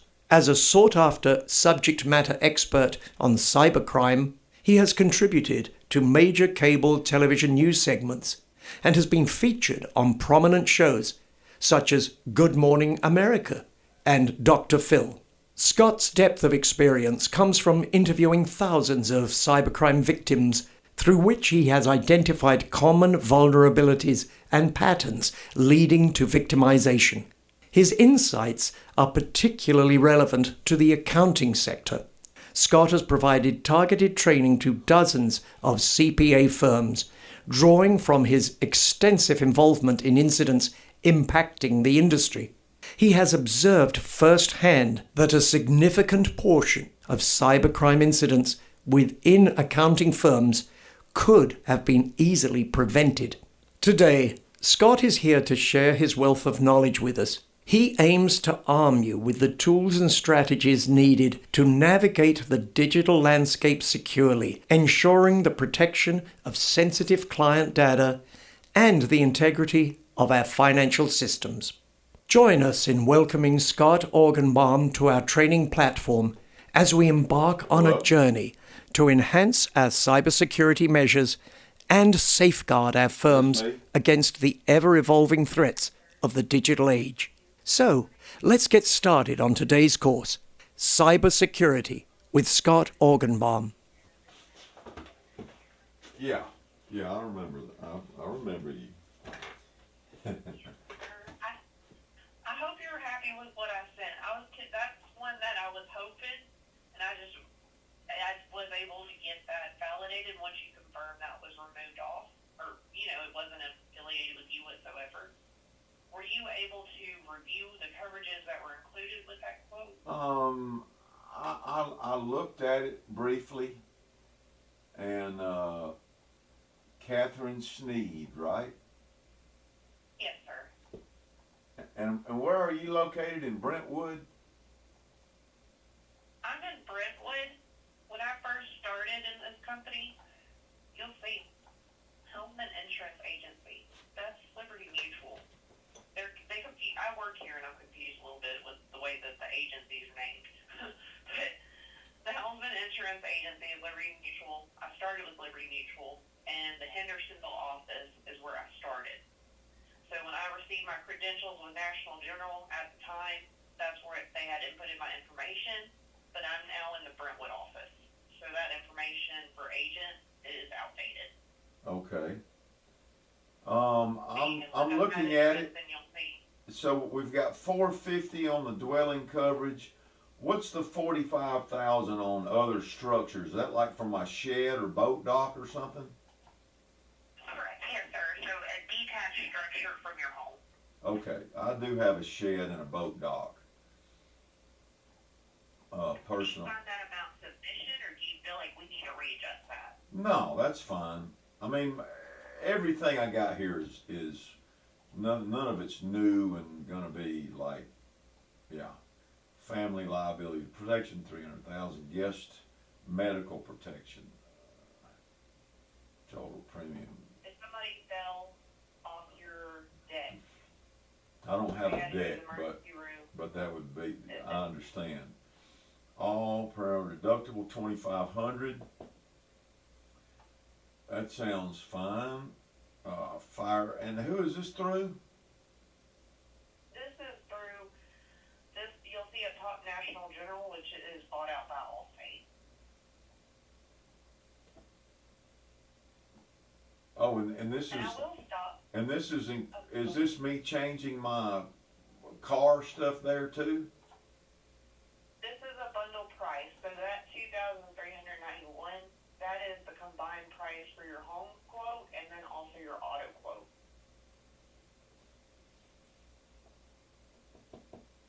Okay.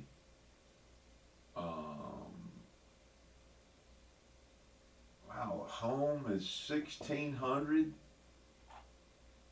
and I just paid how much? 46. 40. Now, will I get a refund check on that? 5,345. Will I get a refund check on that? What they'll do, Liberty Mutual will charge you from January 26th. If we were to cancel today, February 14th.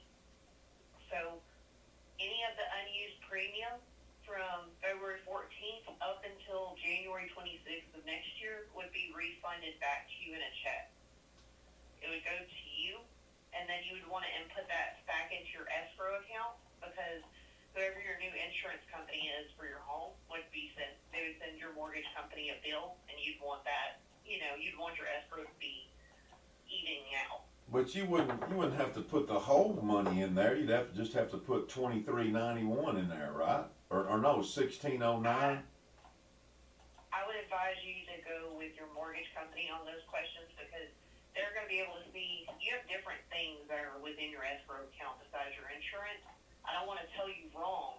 It should, if everything else is equal, once you do get refunded, this whatever homeowner's policy would be less, and you shouldn't need to put the full amount. I agree with you there, but I'm not the mortgage rep, so I don't feel comfortable just saying 100% that is what it is. You're going to have to review what, is within your escrow account. Say, I have this check. If you want to make a partial deposit, say if I make this much of a deposit back, would my escrow account be even, or would I be paying anything back? Right. Let's see, 782 divided by 12 equals 65. That's about what I'm paying now. Is that motor vehicle for both vehicles? I just have the 06 Nissan Armada on there. Do you insure two vehicles? Yes. Let me see what I have on your quote. The other one was a Toyota Highlander.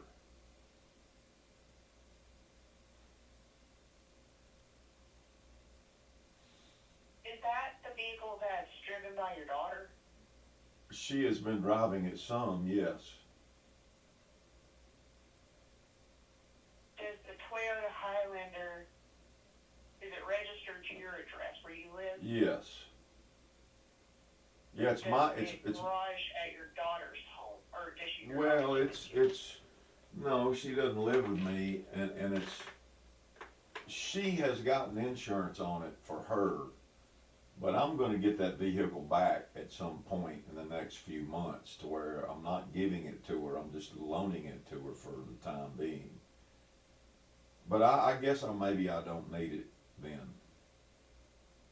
What would happen is if you add that vehicle, and because she does drive it daily, she drives it often enough where risk is involved with yourself. If you're the title owner, you'd want to have her as a listed driver. The issue that I ran into before with the bundle that I sent you, they were going to reject it because of your daughter's claim. So if I add that on and she's involved, they're not going to offer you the bundle. Okay. They will offer you the auto quote, which is part of the bundle for this 360. I can look at standalone home. I have competitive rates for home than Liberty Mutual, but this was the most price competitive that I was able to find for both.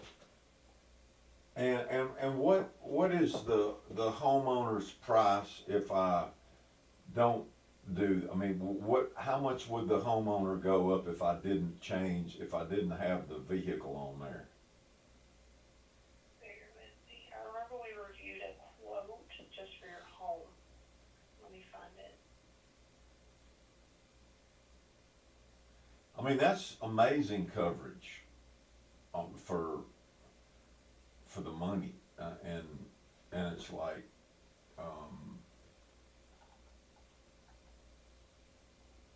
I think it's, let's see.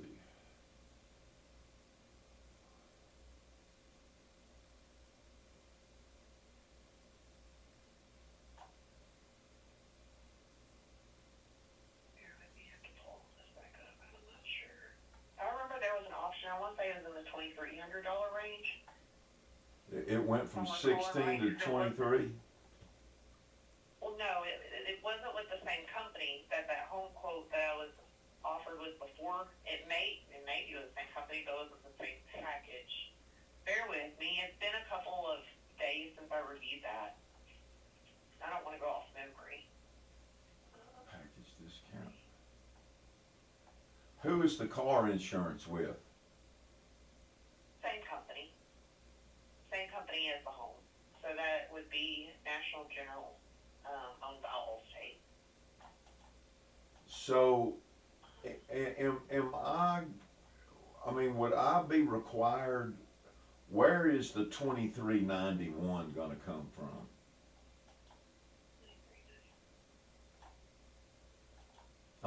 Are you referring to the premium that's due from them?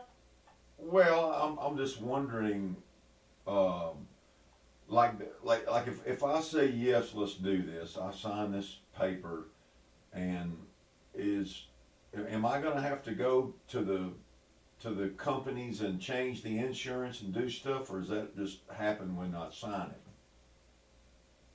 No, you don't, on that end, because of the situation you're in with us, you've already been an existing client with Liberty. You are Sean's your agent, you're his assigned client within this area. Okay. And so because of that relationship, I'm able to service your Liberty Mutual account, and I can service this National General account. You're also able to reach out to the company directly, like your customer service number, to get service. But you can actually come see us in office if you ever wanted to in Brentwood. Well, I'm not that I don't want to see you, but No, you don't have to, but it's still an option where. I mean, I'm wondering. So you'll service it and take care of it.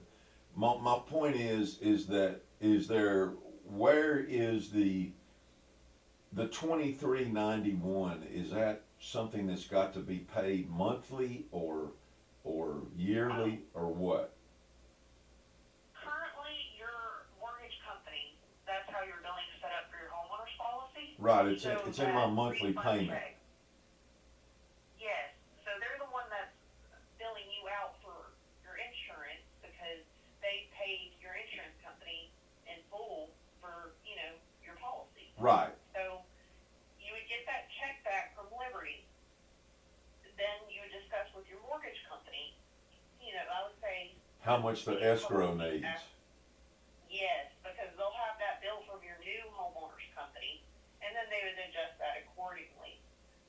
Your auto policy, depending on how you want to pay, if you want to pay in full, monthly, that's up to you. I mean, I wouldn't mind. I mean, if I had this refund check, I wouldn't mind paying it in full. But at this point, I would just need to do it monthly. It's like $65 a month or whatever.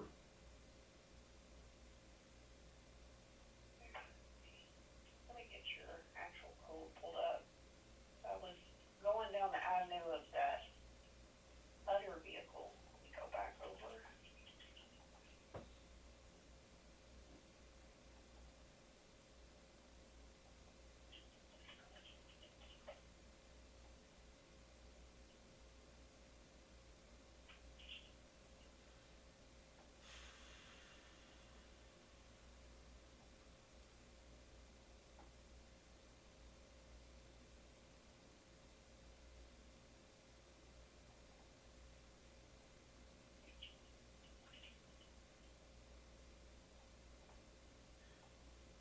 I never did figure out what that claim was. Did you ask your daughter about it? I did, but she didn't say that. She didn't like file a claim on my insurance. No, it's not anything like that. It's if you're affiliated with, let's say she has you listed on her her auto policy, excuse me. If you were listed on her auto policy, or you're affiliated with the address that's listed for her auto policy, you have some type of connection with her from previous policies or driver's license, something. If they have a connection with you and they see that you are affiliated with some policy that has an open claim, whatever insurance company, like in their situation, they don't want to get involved with somebody who's currently in an open claim because that just possibly opens up them for risk of a situation they don't want to get involved in the middle of. Okay. And that's why they were trying to, say we're not going to accept that risk. But I think that's why you may have been affiliated because it is your daughter. You may have some type of connection with previous policy, and then also you are affiliated with that vehicle.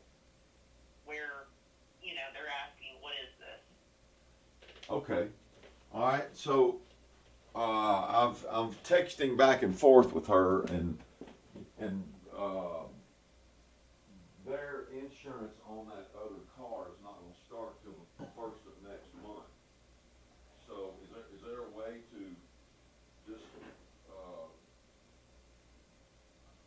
let that other insurance go until the end of this next month, and then, I mean, how's that gonna work? Are you referring, when you say the insurance is good up until next month, are you referring to your daughter's insurance? No, my insurance on that Highlander. What I can do is,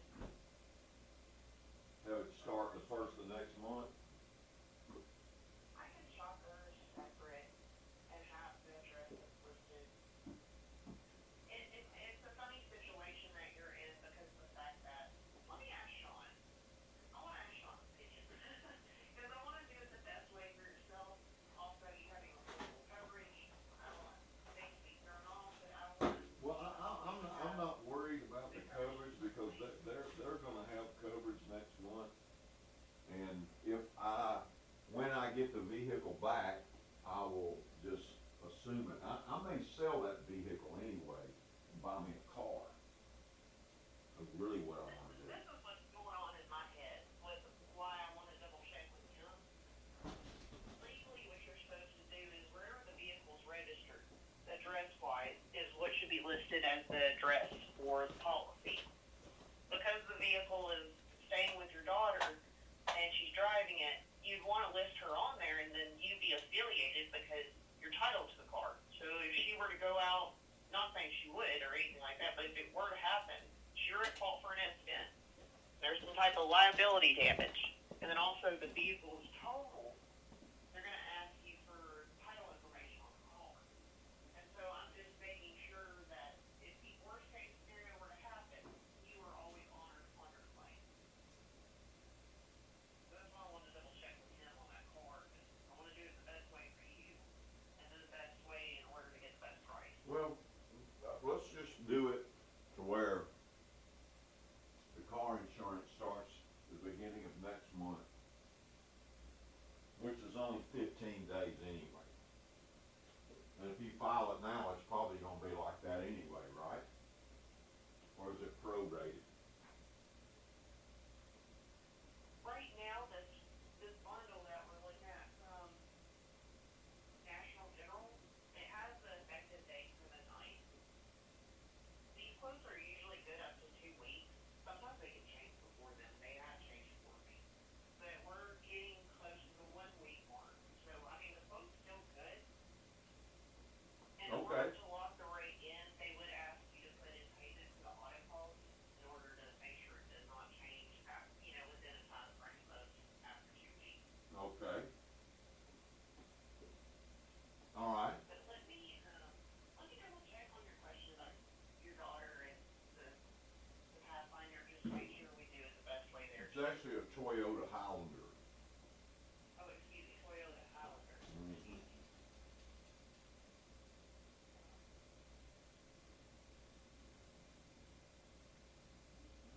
I'm ready to sign this and get it going. Do you mind telling me, do you know your daughter's address? I don't know the exact address. It's Piccadilly Apartments in Goodlettsville. I don't know the exact address though. You're okay, that's enough for me to Google. Let me give him a call and I'll follow up with you. I will follow up with you today about it because I know, it's just something you want to go ahead and get it out of the way and go ahead and do savings. The reason I'm not going to change this bundle is because if I'm able to have this effective date for the 9th, that's just more savings on the home rather than making it effective today, Okay. But, let me go ahead and I should give you a call here in a couple hours. Does that sound good? Can I what?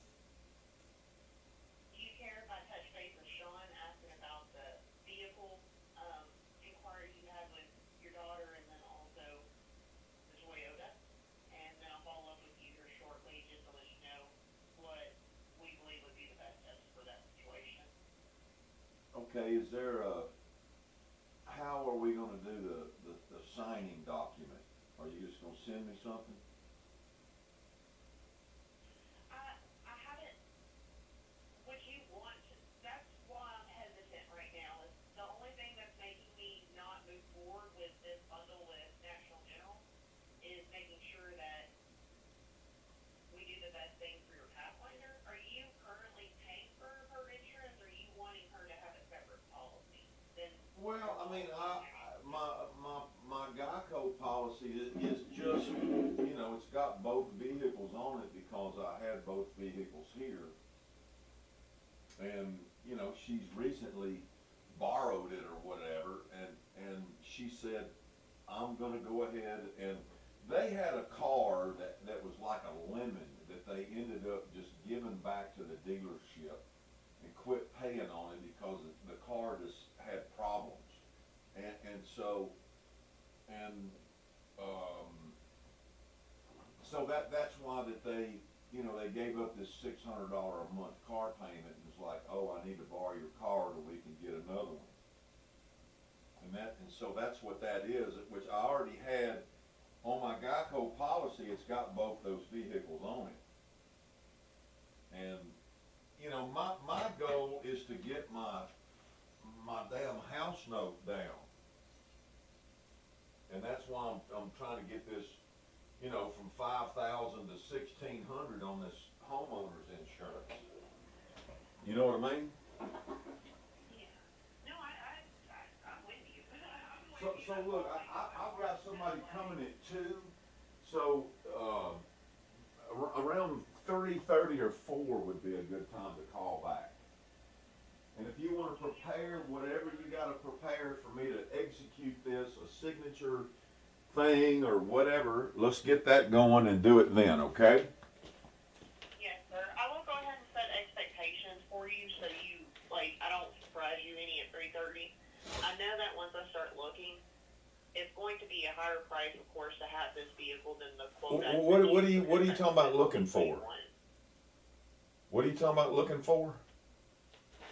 When I look for your daughter's coverage to be effective March 1st for that auto. No, I don't want that coverage. Forget that. Let's go with the deal that you got on the table right here with this 2,300, whatever it is. Okay. Let me know whenever Let's stick with this paper. Let's stick with this paper that you sent me with 2391.98.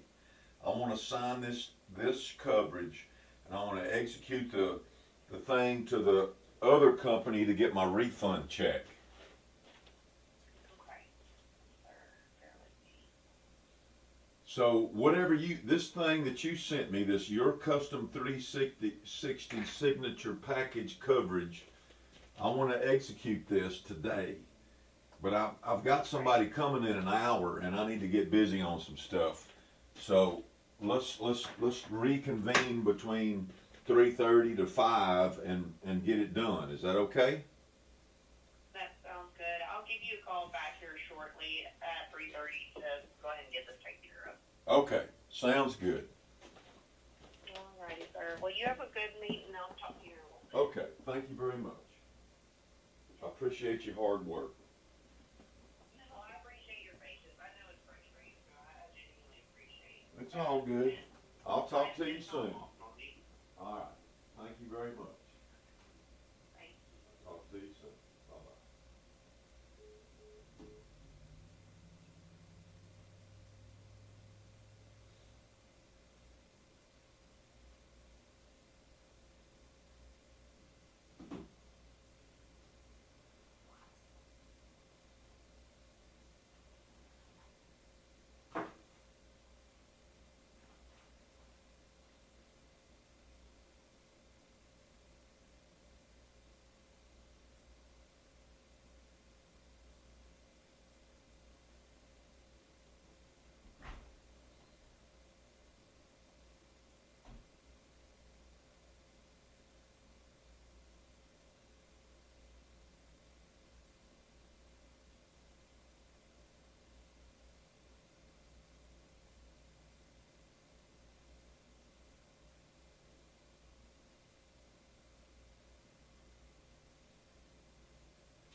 VO2.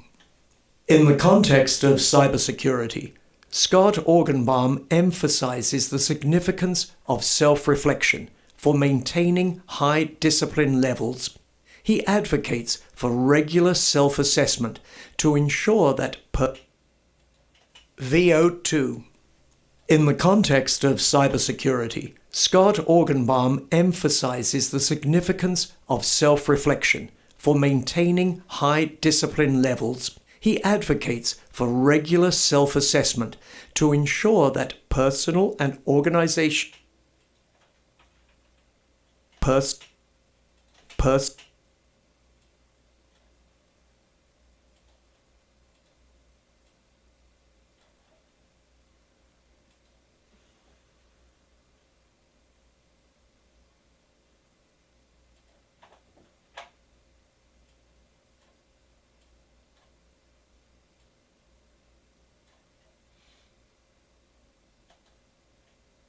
that personal and organizational cybersecurity practices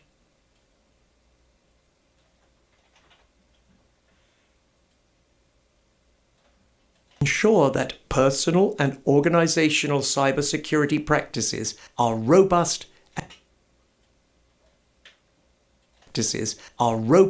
and effective. This involves questioning one's behavior. Robust and effective. This involves questioning one's behaviors and identifying areas for improvement. Involves questioning one's behaviors and identifying areas for improvement continuously.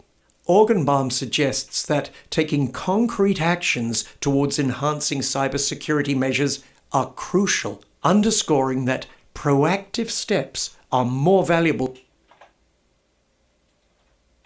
continuously. Orgenbaum suggests that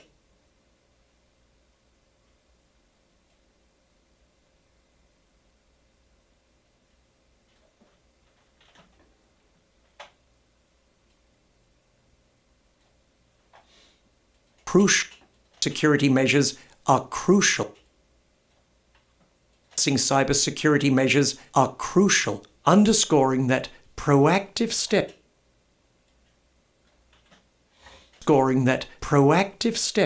are more valuable than mere discussions.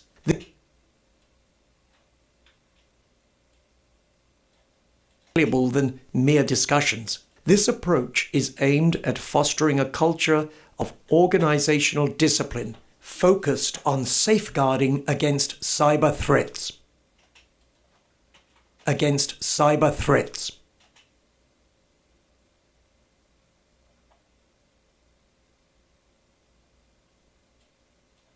Against cyber threats.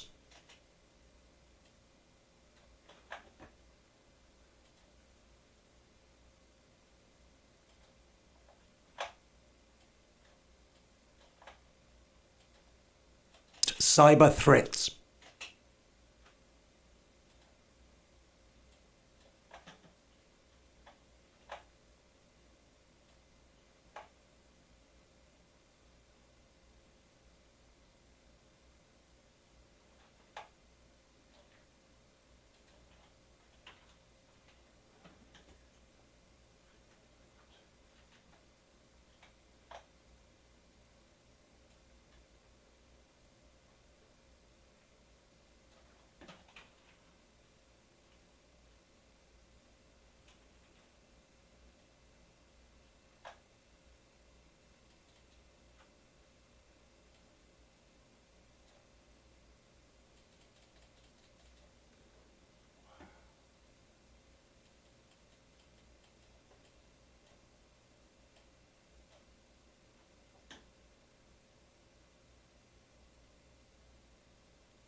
integrity.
From Scott Orgenbaum, a distinguished expert in the realm of cybersecurity. Scott is a retired FBI supervisory cybersecurity with Scott Orgenbaum. In the context of cybersecurity, Scott Orgenbaum emphasizes the significance of self-reflection for maintaining high discipline levels. He advocates for regular self-assessment to ensure that safeguarding against cyber drive for a focused on safeguarding against cyber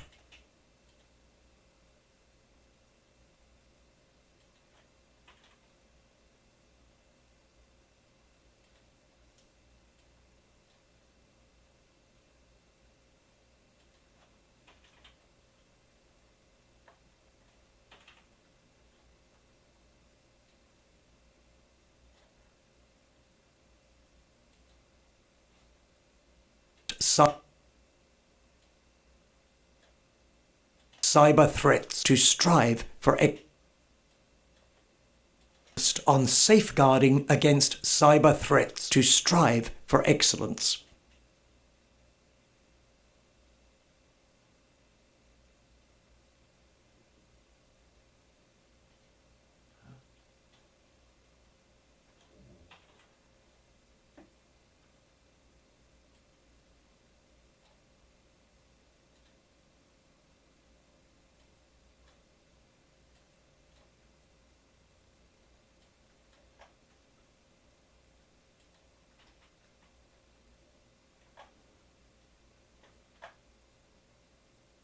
discipline focused on safeguarding against cyber threats.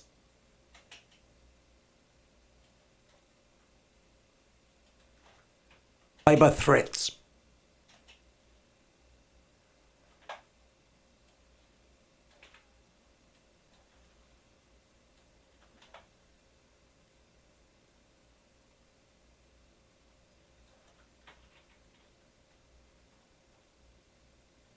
VO2.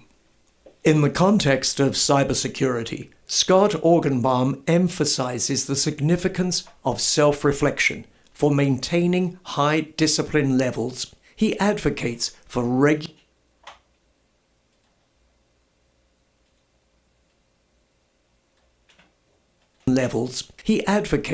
regular self-assessment to ensure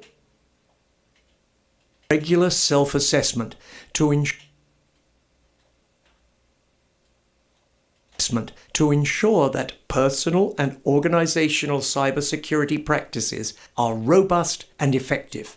This involves questioning one's behaviors and identifying areas for improvement continuously.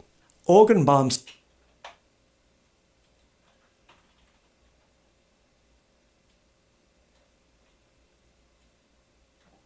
for improvement continuously. Orgenbaum suggests that taking concrete actions towards enhancing cybersecurity measures are crucial, underscoring that proactive steps are more valuable than mere discussions. This approach is aimed at fostering a culture of organizational discipline focused on safeguarding against cyber threats. VO2.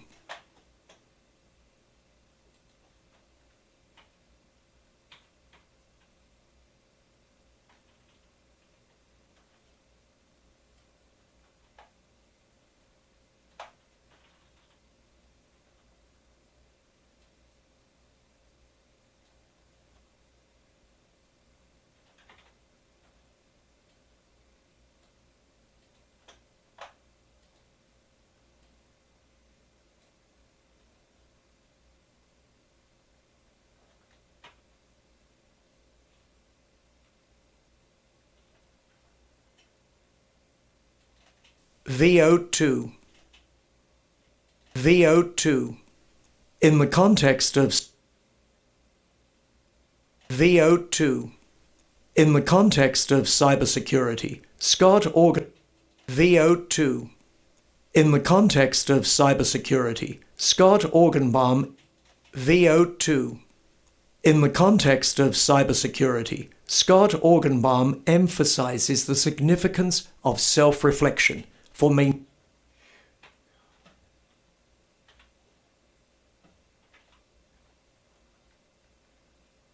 Seriously? Come on, Mark. VO2. In the context of cybersecurity, Scott Orgenbaum emphasizes the significance of self-reflection focused on safeguarding against cyber threats. Guarding against cyber threats. Okay, for some reason I got two of those, and I'm really not understanding that. VO4. Incorporating Scott Orgenbaum's perspective on cybersecurity into the dialogue. That is so freaking.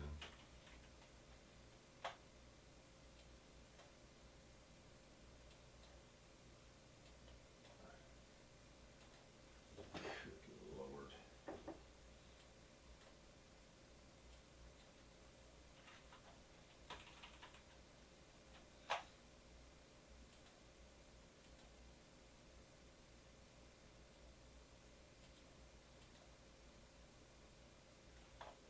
Scott Orgenbaum to our training. Join us in welcoming Scott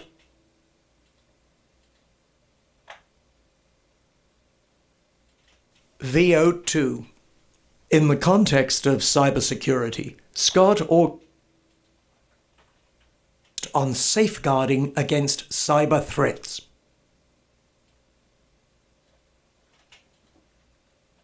I mean, I have no idea what could have happened here. Somehow I've got 2 number 3s. I got this random clip that I thought was something weird, but it's only one voice.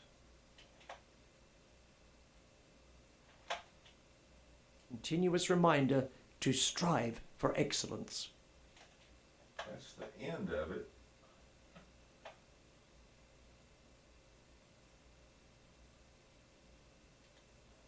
Somehow,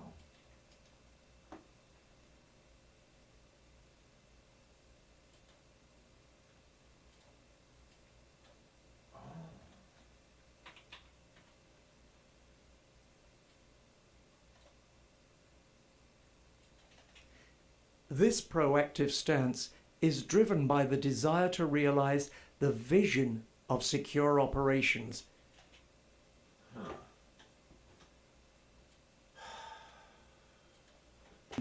To strive for excellence.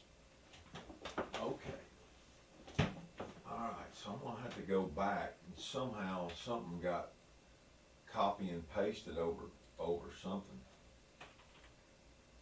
I have really no idea what has happened here, other than I have misplaced a file of just the intro of like one line, which means I'm just gonna have to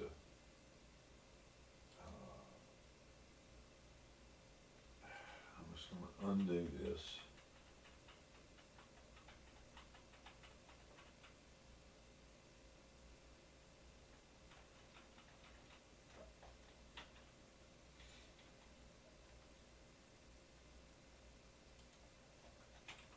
Cyber threats. VO2. In the context of cybersecurity, Scott Orgenbaum Alright, so something, I've gotta go way back.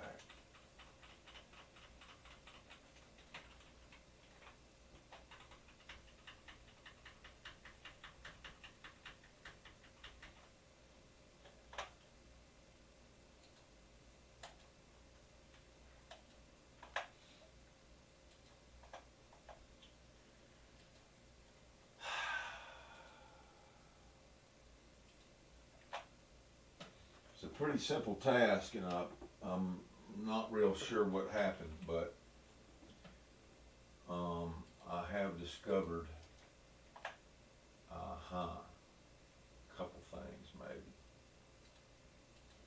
I don't know where that file even went.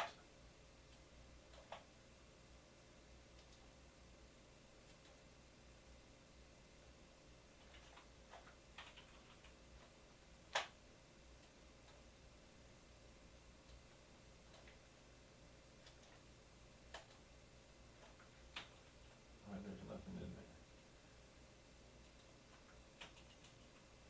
Okay.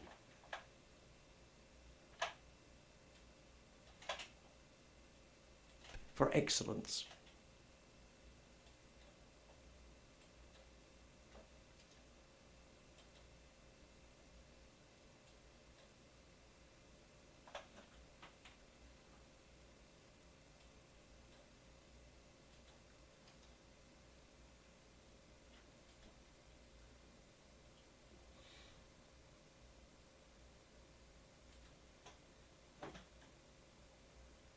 This is voiceover 3.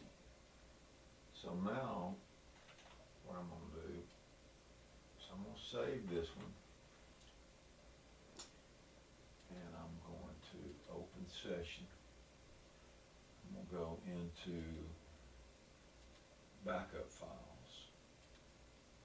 I'm going to go to, it's 1 o'clock. I'm going to go to about 2:39.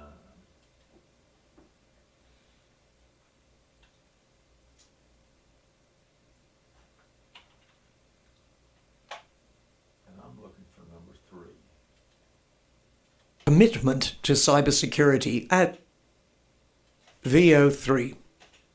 Thank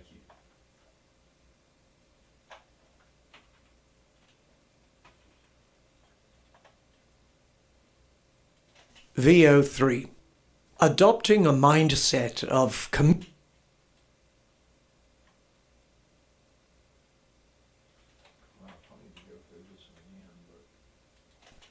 Adopting a mindset. VO3. Adopting a mindset of commitment to cybersecurity, as Scott Orgenbaum might suggest, involves actively engage in necessary practices for achieving security, as Scott Orgenbaum might suggest, involves actively choosing to engage in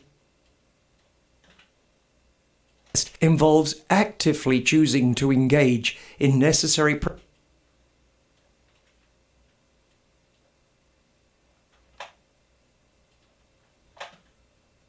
Chop, fade, chop, fade, chop, fade. necessary practices for achieving security goals. This proactive stance is driven by the desire to realize the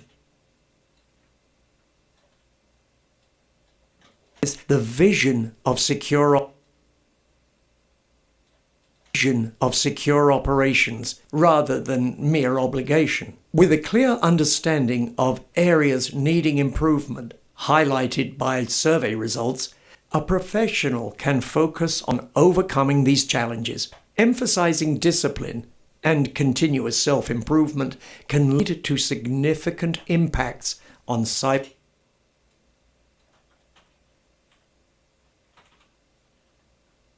impacts.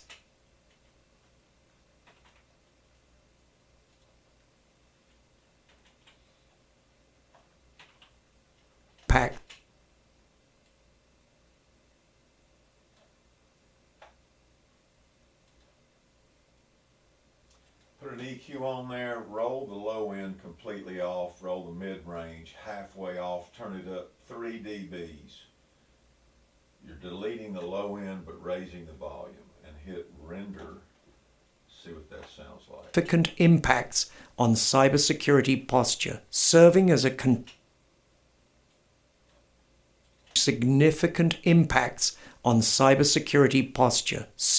continuous reminder to strive for excellence. Thank you very much. I'm not completely sure.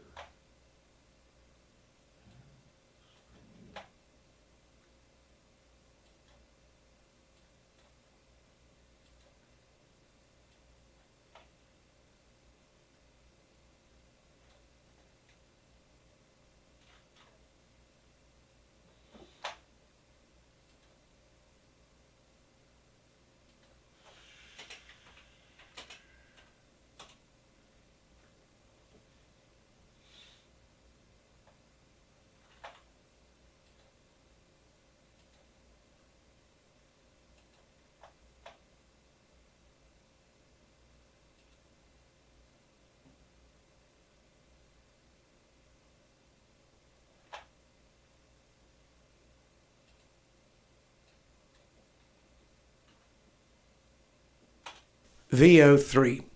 Adopting a mindset of commitment to cybersecurity, as Scott Orgenbaum might suggest, involves actively choosing to engage in necessary practices for achieving security goals.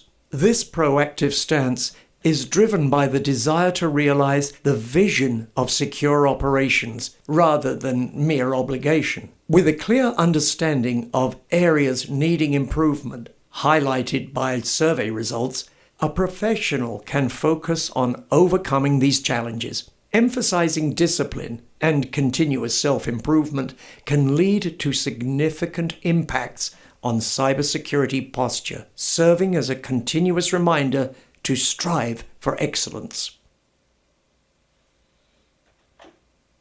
All right, we like that. And we are going back to here.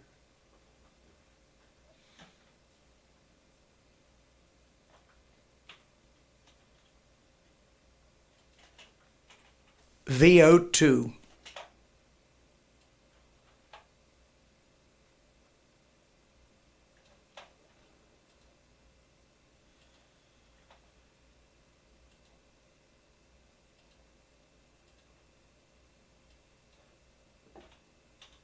VO2.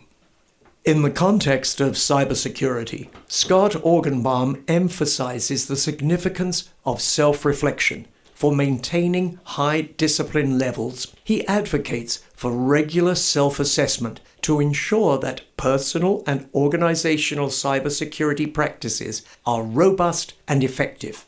This involves questioning one's behaviors and identifying areas for improvement continuously.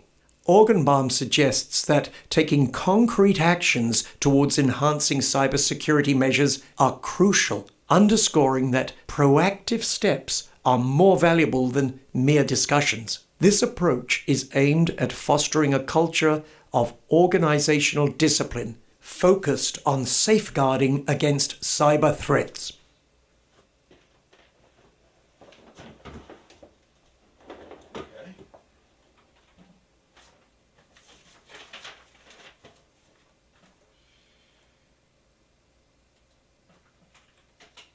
VO4.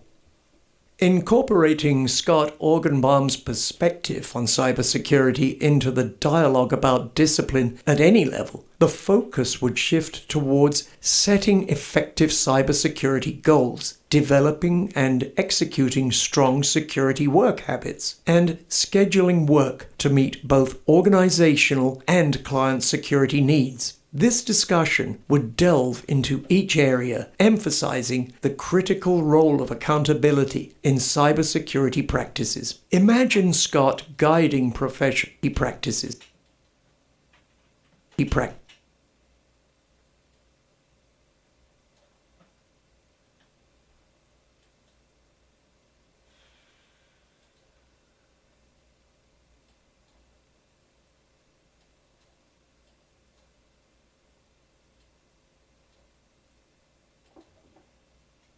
Security practices. Imagine Scott guiding professionals to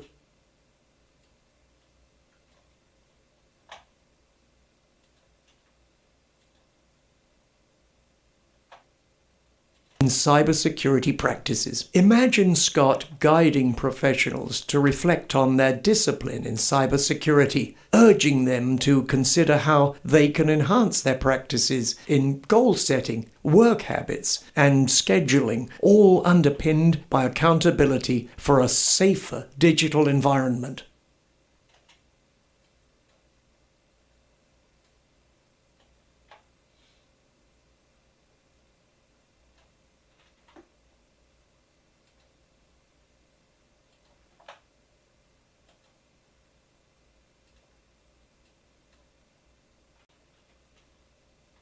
VO4. Incorporating Scott Orgenbaum's perspective on cybersecurity into the dialogue about discipline at any level, the focus would shift towards setting effective cybersecurity goals, developing and executing strong security work habits, and scheduling work to meet both organizational and client security needs. This discussion would delve into each area, emphasizing the critical role of accountability in cybersecurity practices. Imagine Scott guiding professionals to reflect on their discipline in cybersecurity, urging them to consider how they can enhance their practices in goal setting, work habits, and scheduling, all underpinned by accountability for a safer digital environment.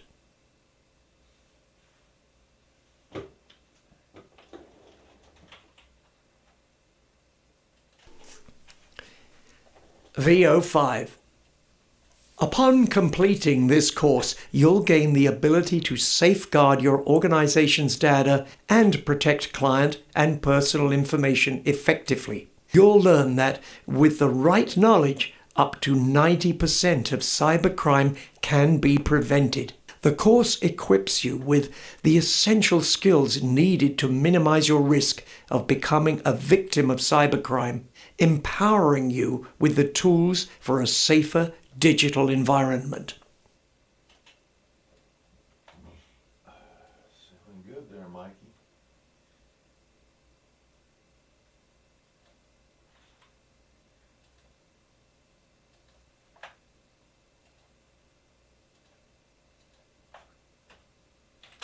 VO5. Upon completing this course, you'll gain the ability to safeguard your organization's data and protect client and personal information effectively. You'll learn that with the right knowledge, up to 90% of cybercrime can be prevented. The course equips you with the essential skills needed to minimize your risk of becoming a victim of cybercrime, empowering you with the tools for a safer digital environment.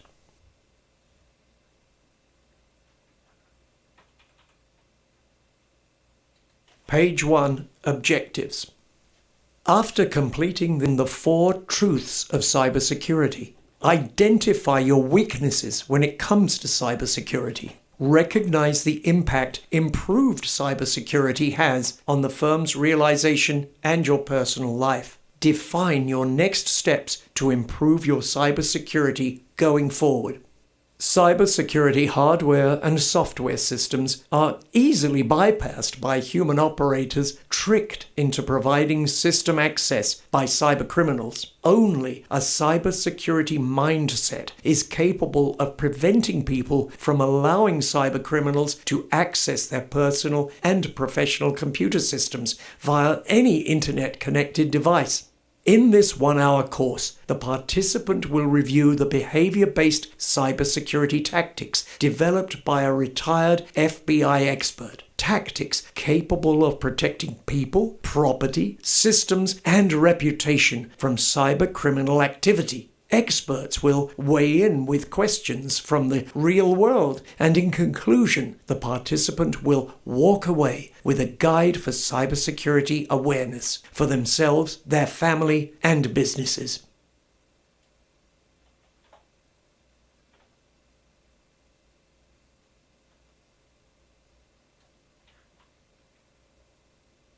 Completing this course, you will be able to differentiate between the 4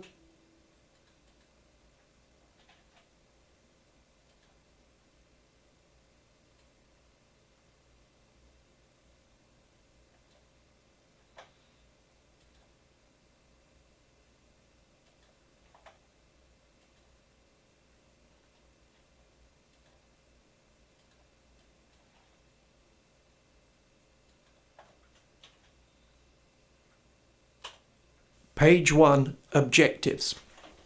After completing this course, you will be able to differentiate between the 4 truths of cybersecurity. Identify your weaknesses when it comes to cybersecurity. Recognize the impact improved cybersecurity has on the firm's realization and your personal life. Define your next steps to improve your cybersecurity going forward.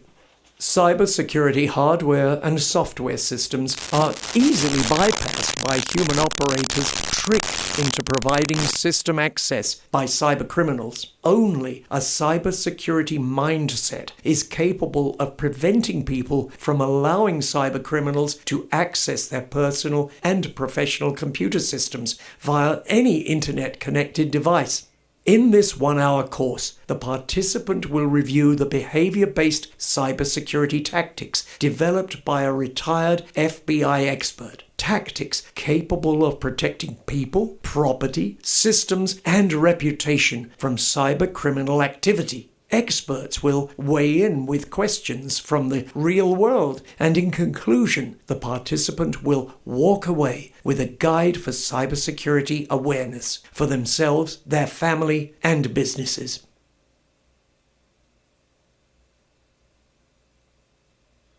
Happy Valentine's Day.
All right.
kidding me? What in the fuck is going on with that?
crowd's gone crazy, wondering which way to go. The big boss dropped the curtain, they're closing down the show.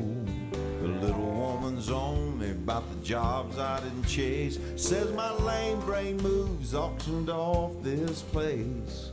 Somewhere there's an island where the sun always shines. Gotta hit the airport, catch a plane and go find an island called nowhere. An island called nowhere.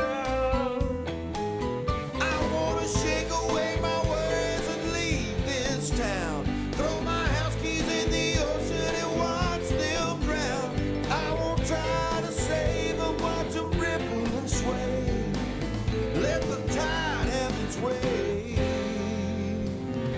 On an island called nowhere.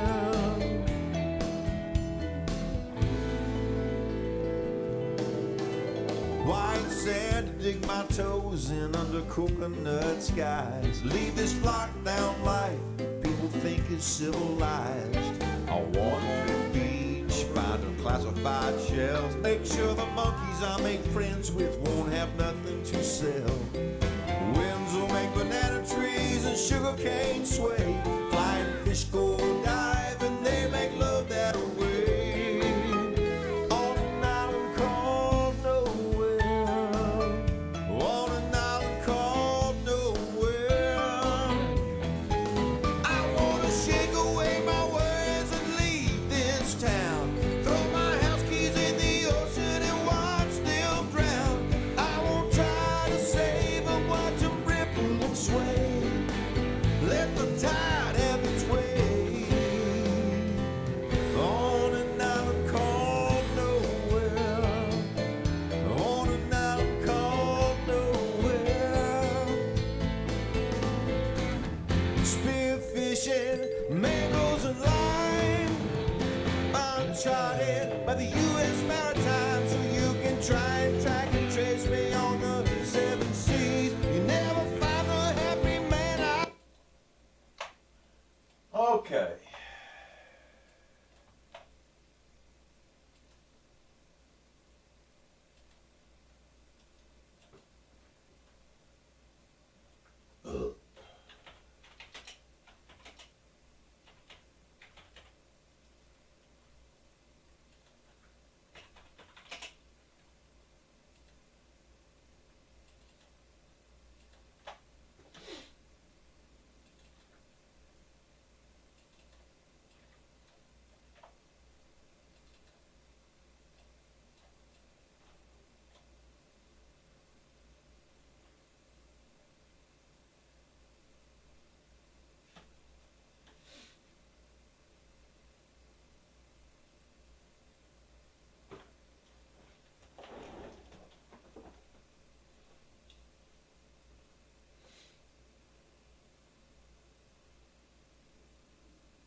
We got all the voiceovers done. I am going through and editing and mixing, and we'll have it done by the end of day.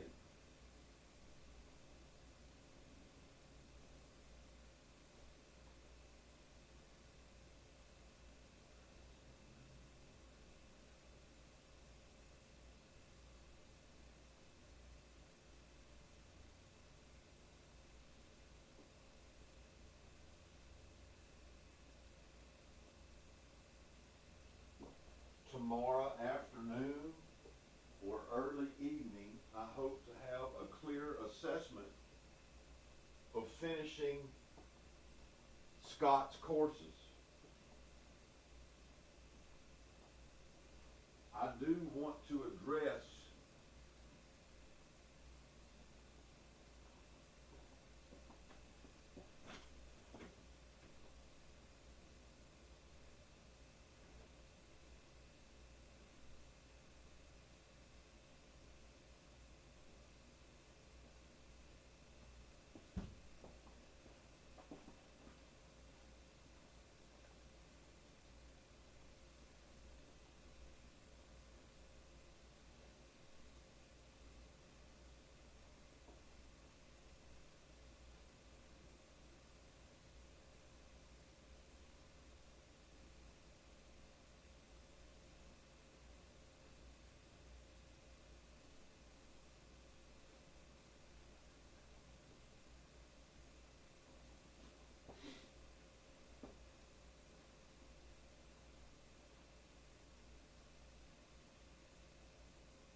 I've got it ready, man. Cool, cool. I'm still not exactly sure what this intro, I was trying to make it some weird thing, you know.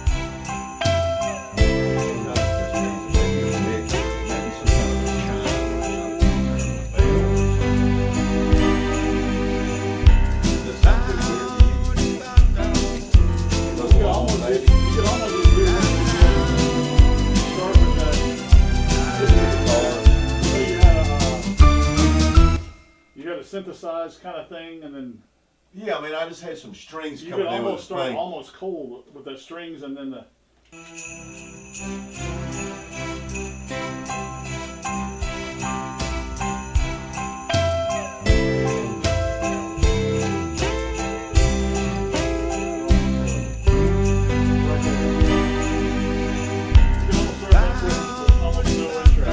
Okay, you like that better? yeah, I like to hear it. Whatever you think, you know. I mean, Sometimes I like to get right to the point. Sometimes they right. And I was just thinking you put stuff in there, and they always take it out. But it's, you know, you're the.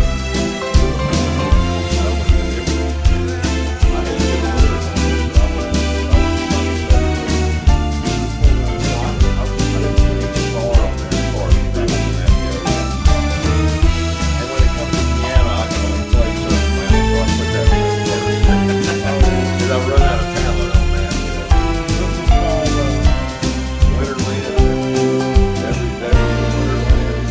Every day is one language. That reminds me of my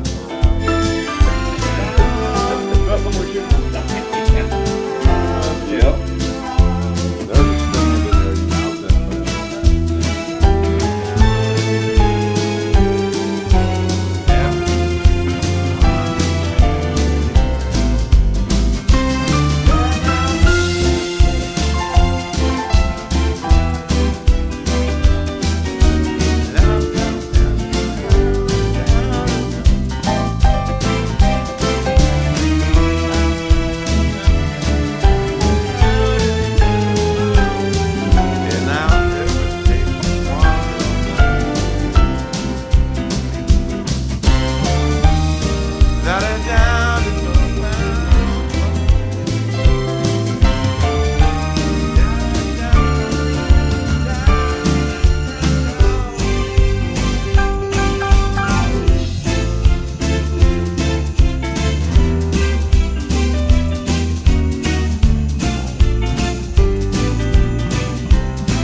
Okay, check your mic there a second.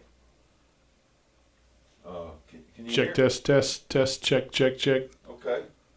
Let me get you a little verb on there. Try that. Let's see. All right, check it again. Check, test, check. Is that okay? Check, test. Hello! I think so. I can't hear. I can only hear you through the glass. I can't hear you in here. Oh. Huh. Okay. How about that? Can you hear that? I feel like I can hear it through there, but I don't know if I can. That's weird. I don't Maybe know. it's just soft, coming through soft. I hear me better now. Yeah, no telling. All right, here we go. Let's try this. Okay. Go ahead and talk a little bit.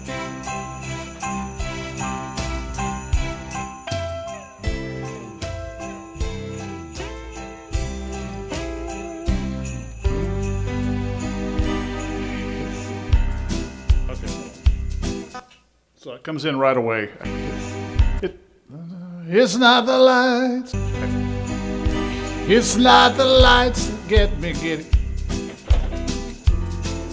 Trying to find the sweet spot where I can hear it and hear my voice. Okay. Maybe not could be the downbeat. It's not the life. It's That, you know what I'm saying? That'll jumble it though. It's not the lights that get me giddy. It's not the lights that get me giddy. All the carols soft and low. It's not the trimming of the Christmas tree or freshly fallen snow. I don't need a wonderland to get me in the mood, 'cause every day's a wonderland with you. There's no better gift my arms could dream to hold than you, my love, beneath the mistletoe. Oh, the magic in your kisses make me shine the whole year through. Every day's a wonderland with you. Okay, I got the level, I think, right. Does that Okay. sound okay to you? Yeah, I think so. You need It's to right slow at the top of my range, but it might be cool because it'll give that extra gravel and angst, you know. Yeah, it sounds great. So. The lines. All right, let me, oh, shit. Ba-doo-ba-doo.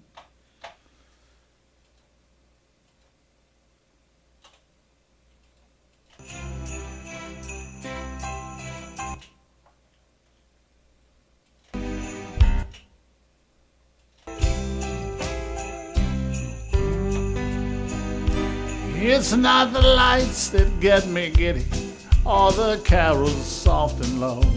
It's not the trimming of the Christmas tree or freshly fallen snow.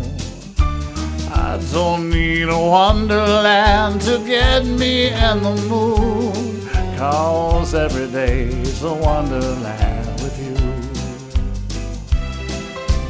There's no better gift my arms could dream to hold than you, my love, beneath the mistletoe. The magic in your kisses makes me shine the whole year through, 'cause every day's a wonderland with you.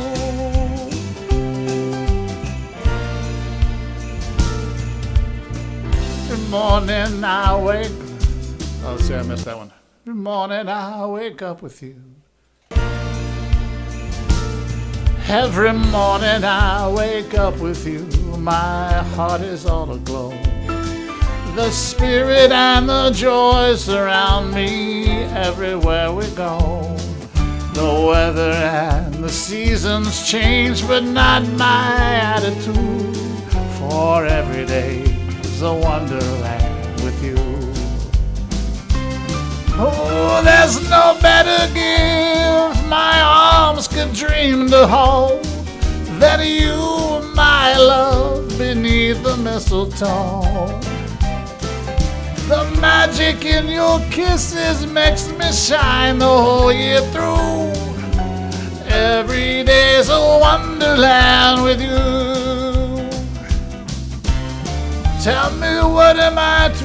Where were they at? Nowhere. I gotta hear that maybe. Tell me, what am I to wish for?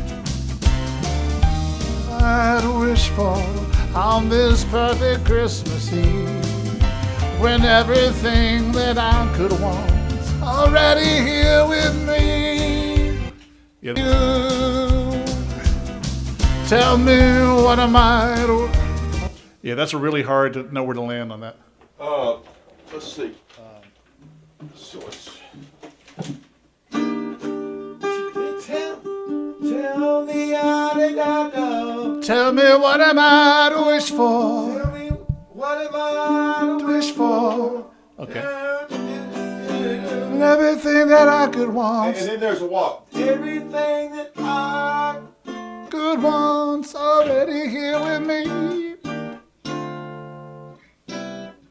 see it. You got it. with you.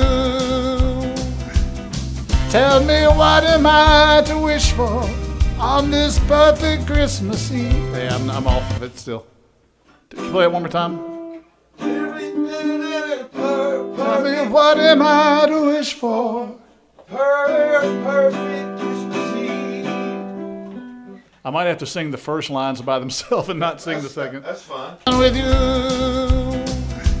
Tell me what am I to wish for on this perfect Christmas Eve? Yeah, I can't sing the second part.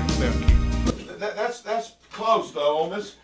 Perfect Christmas Eve. What am I to wish for in this perfect Christmas Eve? Perfect Christmas Eve. Yeah. What am I to wish for on this perfect Christmas Eve? I think so. With you. Tell me what am I to wish for on this perfect Christmas Eve, when everything that I could want already here with me. There's no better gift. Well, that's gonna be the solo right there. Oh, okay, perfect. After the bridge.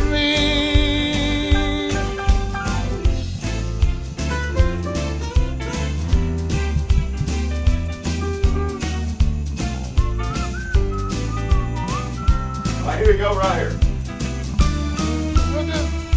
Yeah, that's where you'll come in. And that's a full chorus, or is that a half? No, that's the second. Okay, half. okay. The magic in your kisses makes me shine the whole year through. Every day's a wonderland with you. Every day is a wonderland. Oh, every single day is a wonderland with you. I'm talking about all the days there. I love it, man.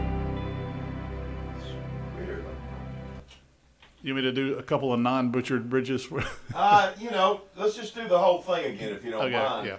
Just have something to work with. I mean, you're Getting a feel for it. yeah, sounds great.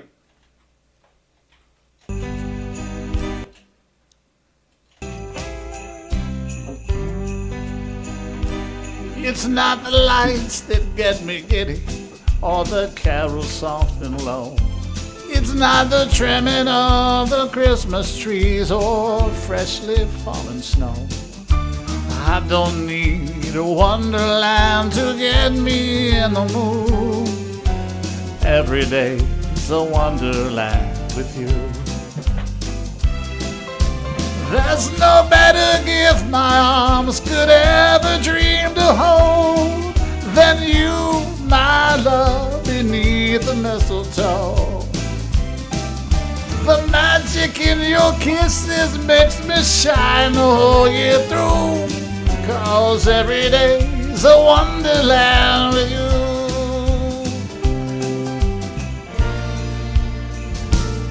Every morning I wake up with you, my heart is all aglow. The spirit and the joy surround me everywhere we go. The weather and the seasons change, but not my attitude, for every day's a wonderland with you. Oh, there's no better gift my arms can dream to hold than you, my love, beneath the mistletoe. The magic in your kisses makes me shine the whole year through, 'cause every day's a wonderland with you. Tell me what am I to wish for on this perfect Christmas Eve, when everything that I could want's already here with me.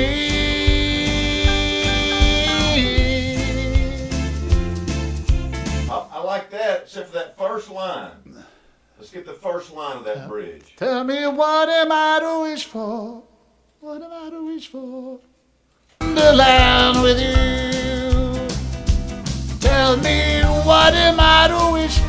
Just a a little bit lower than that. What am I to wish for? What am I to wish for? Okay. What am I to wish for? Da-da-da-da-da. What am I to wish for? What am I to wish for? Wonderland with you. Tell me, what am I to wish for on this perfect Christmas Eve? All right, I'm sorry. One more time. We'll keep that. What am I to wish for? It's easier to do without the music for some reason. What am I to wish for? Wonderland with you. Tell me, what am I to wish for on this perfect Christmas Eve? With everything that I could want already here with me.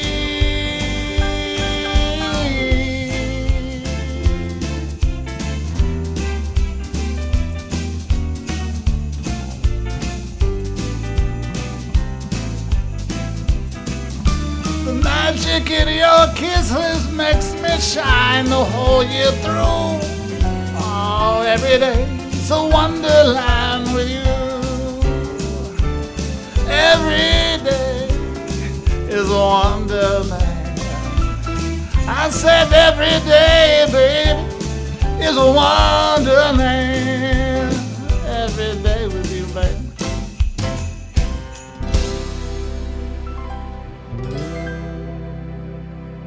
And you can even bring your sister next time. Maybe not that part. Hey, listen to the little thing at the end that's just like a airy kind of voice that goes, every day's a wonderland with you. You know, it's just like a little loop. Like a soft and sentimental thing? Yeah. Every day is a wonderland. I said every day, baby, is a wonderland. I'm sorry, I didn't have you turned up. Singing over the top of all that? Like, Yeah. Okay. Oh, you're through. Oh, every day is a wonderland with you. Every day's a wonderland with you. I said every day's a wonderland with you. Oh. Yeah, come on with the second one, because we already got the ad-libs on the other track. This is going to be like a background vocal. And this is the... I said every day. Just keep it, every day's more like a background vocal. Every day's a wonderland with you. In the same spot that I came in? I think so, and Okay. just loop it. Okay. Just through the whole out. Every day's a wonderland with you. Every day's a wonderland with you. I said every day's a wonderland with you. Every day's a wonderland with you. Except for Tuesdays, sometimes you get cranky on Tuesday. Every day's a wonderland with you. I said every day's a wonderland with you. I'm gonna keep that one, and let's just do one more, okay? Okay. 'Cause I can stack the harmonies on there. Okay. Every day's a wonderland with you. Every day's a wonderland with you. Every day's a wonderland with you. Every day's a wonderland with you. Let's see, with you, just With go, you. yeah, let's get I was that changing last. it every other time, but keep it all just the same one. Well, no, I like it moving. That's why I'm keeping all of Okay. it. But we'll decide, but I just need the ending one to be just Sure, square. sure. The wonderland with you is a wonder. Every day's a wonderland with you. Every day is a wonder. Every day's a wonderland with you. One more time. Every day is a wonderland with you. Is a wonder. Every day's a wonderland with you.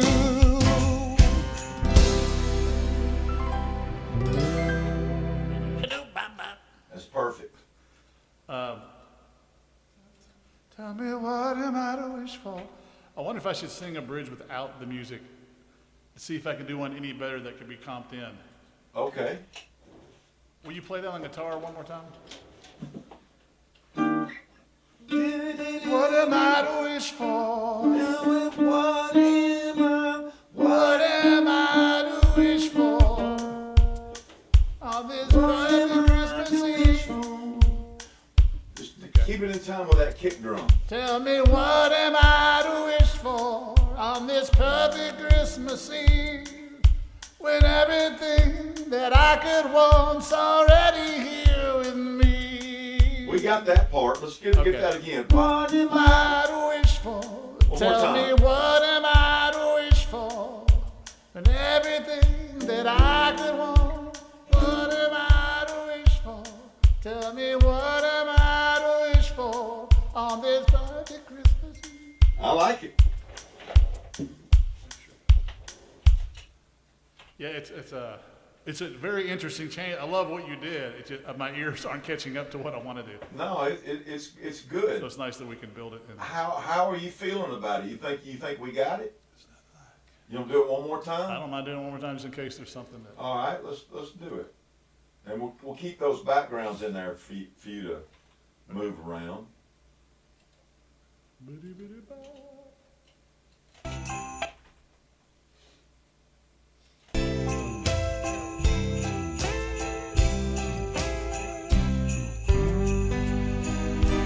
It's not the lights that get me giddy, or the carols soft and low.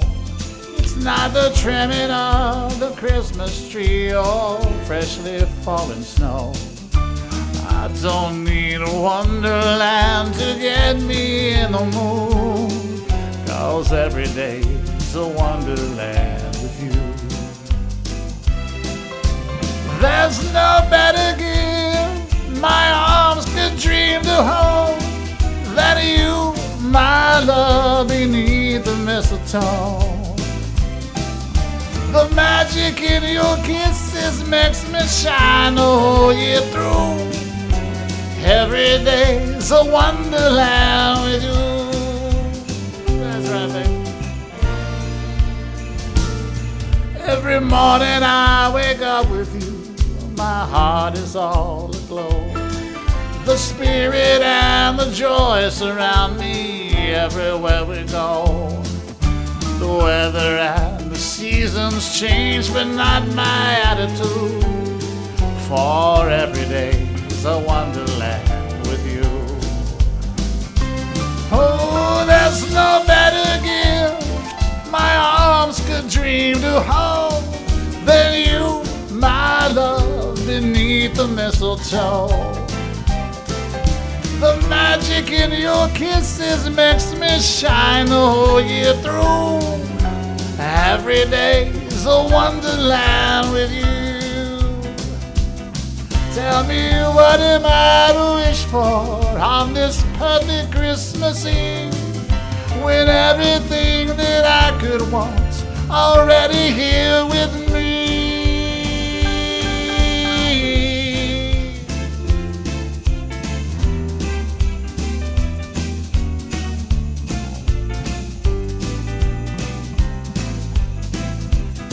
Yeah, the magic in your kisses makes me shine all year through.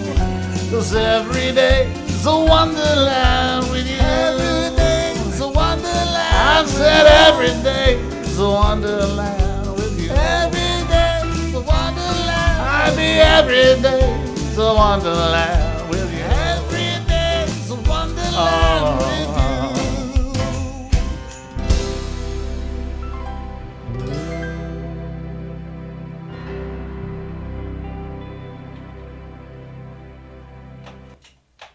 All right, man. Now we just need Michael Bublé. Yeah, I think that's great. Anything else that stands out is like we need another one of those, or? There's no better gift my arms could dream. Let me just punch this first chorus right here. Mm-hmm. And just and just smooth it out as much as you can. And Okay. Just pronunciation. Yeah, man. In the moon, 'cause every day's a wonderland with you.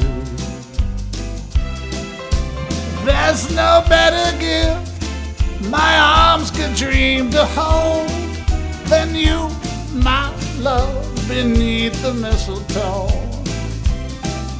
The magic in your kisses makes me shine the whole year through, 'cause every day's a wonderland with you. I think that's fine. Okay. Yeah, I think we can comp that together But and make it happen.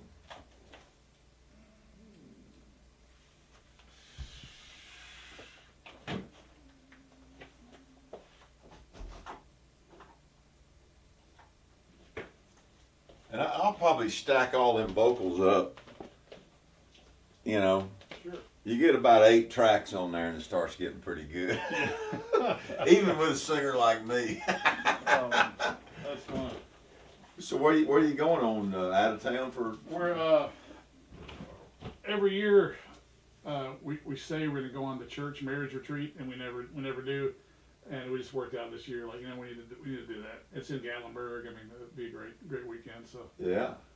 Well, that's wonderful. I think it'd be cool. Yeah. And it's Valentine's weekend, so you know, it matches right up. Good time to take a break. Absolutely. It'll be nice because she works her butt off and I do too. So it's kind of nice to Absolutely. just get away and all that. And I love what you've been doing on these. I feel guilty. All I had to do is come up with some ideas, and you're bringing them all to life. Well, I mean, man, you know, music to me is like water. I mean, Yeah. piano, organ, banjo, I mean, just, you know what I'm saying? It's like, Sure. I'm never at a lack of a groove or a melody to sing and play. And I like to write words too, but I've done a bunch of stuff where people was like, man, what would you do with this song? Because they like my guitar playing mainly. Yeah. You know what I mean? And it's like, you know, well, you know, I don't know. I like the Doobie Brothers and shit. You know, I mean that's my. I like bluesy R&B, but this stuff, you know, when you said Michael Bublé, I listened to those records, man. They're all full of strings and orchestral sounds, and like I felt like this intro that if I had something that sounded like a movie scene in my mind. I studied film scoring at Berkeley. Okay. So it's like, you know, I'm like in my head, I'm like All the time. trying to paint this picture, and I'm listening to you, and what it makes me feel is that I could take that intro and maybe paste that damn thing on the ending. Wonderland with you, to where then it came in with this little chinky, kind of like the jingle bells. Yeah. You know what I mean? And it's the end of the song, and if they get to the end, Then all great. Yeah. then you know, then they love it already, and they go, oh, that sounds like good for the scene over here. You know, or even, you know, when it might have been a 3.5 minute or 3 minute song in the beginning, and they actually realized they needed a 4-minute song for the ending credits. Now you have this extended version that they might have used it there, which is even better because over the credits means there's no actors talking, which means better money. Right. If they're talking over your song, then it's a little bit less money. So it's interesting that the way they do that. So if you can get the beginning credit or the ending credit, you usually get more of your song played and nobody talking. You know? Well, that's interesting you say that, because I also feel like, I mean, I'm just on a quest to try to. I've been a servant to others like my whole life, you know what I mean? And I made records like 25, 30 years ago, you know what I mean, that don't sound anything like me at all now, or the way I like to play or whatever. Yeah. And so I'm also thinking that, you know, I was playing with this song to try to figure out what I was going to play on the electric on here, because I think that, you know, I was going to play some jazzy kind of whatever. And I thought, man, these songs that if I actually played the melody on guitar and played it like an instrumental, it could be like an instrumental. Absolutely. And a lot of times they look for those things too. Well, and that could be added of guitar instrumental that you can also submit to the Muzak channel. Correct. And then the other thing about that sound is, choice. if you have a bell in there, which is kind of the only thing that makes it Christmas, you just slide it out, and now you can call the song like "Dinner for Two," and you can pitch it to a jazz, love scene or whatever. Yeah, I like that. So there's all kinds of different things you can do for multiple pitches for your product. Well, that's what I'm trying to go. Hey, what do I do best? I'm like a player. You know what I mean? And music is just easy for me to, and that's why I was saying I did listen to that, and I have got some of these beats that's gnarly sounding. Sure. They sound poppy, like Yeah. I don't know if they're exactly like Megan Trainor's, but there's a couple that's got the beats on there to where, Sure. in the end, I like doing the jazzy stuff because I like that kind of music. But when you said, hey, listen to Megan Trainor, some of those other, like it was mostly pop songs and not really any country songs, Yeah. Well, she's got a great knack at taking pop and then yesterday's doo-wop, like my boyfriend's back, and she'll do something like that, but with today's pop, mix it all up and right. Or well, that's why I added a bunch of the extra vocals on there and put Yeah. those little things in there because that makes it sound a little bit like that Yes. vibe. Yeah. And and there'll be times when I'll have maybe a girl sing or get Oh, yeah. something that's over the top a little bit. I mean, I can, I'm okay at that, but it'd be nicer to have something that was way over the top. But Well, even a song that you really love that you're pitching, if you have a female and a male vocal on the lead vocal, it doubles your chances because they might love the song, but they were looking for a song with a female voice that matches the actress, or vice versa. okay, So that's if of course there's that's harder sometimes because you want to find people that would do you a favor and sing it for free. You want to keep shelling out extra versions of vocals of songs, but some people like to have stuff that they can put out at Christmas and sing anyway, so they might be willing to come in and do us a favor and come sing I mean, if they're incredible vocal on the singers, song. I mean, we don't want to give away our correct. our investment. Right. And to me, this is an investment. Well, it's one version of the investment. Yeah, that's in a true. way. That's true. And it's still you still own the track. Right. They're more like even if they did it for free, it's like there'll be like work for hire when it comes to a demo, when it comes to a movie pitch, Right. because they didn't own the track. You own the track. You're the one that made it. Well, and I don't know all those ins and outs. I sort of do, just in general business, but not the details of it. But whatever. I'm money's like I'm not a rich person at all, but I'm actually my loan has gone up 2.5%. The interest rate or the And I'm like going, and it was 13 years ago when I did it, and I'm like, I bought it down to 2.8 because if you buy a point down, it save you $10,000 over a year, and I'm not a big real estate guy, but I've done this before, and I'm going 13-year cap. I'm like, I couldn't remember. Yeah. And so I'm challenging them to produce the paperwork, or I'm it's gone up $740 to $2,740, and I'm thinking, oh shit, man, I guess I am gonna have to work, but shit.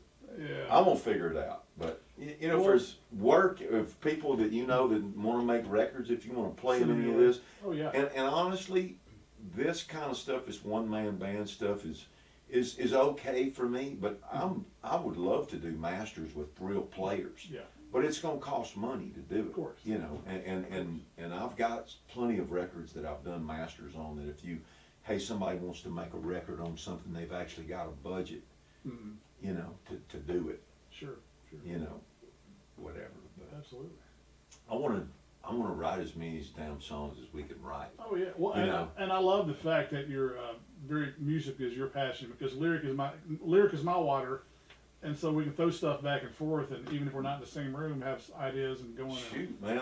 If you've got, like I said, if you've got anything, what I was going to do, because those other 3 or 4 titles that I had were things that I just dreamt up and would speak into my voice recorder and shit going down the road and just make stuff up until I had a page full of it. Sure. But not But I like what you're doing by going and checking the titles and saying, okay, that's an okay title, but let's change it to this, so it's not 40 of them or 400 of them. That's our best chance of getting the first listen. Is the original. No, I love that, and you know, I think it's great, man. You're really awesome with this craft you got. You know, I've written with Hank Cochran and these cats, man, and they were totally different.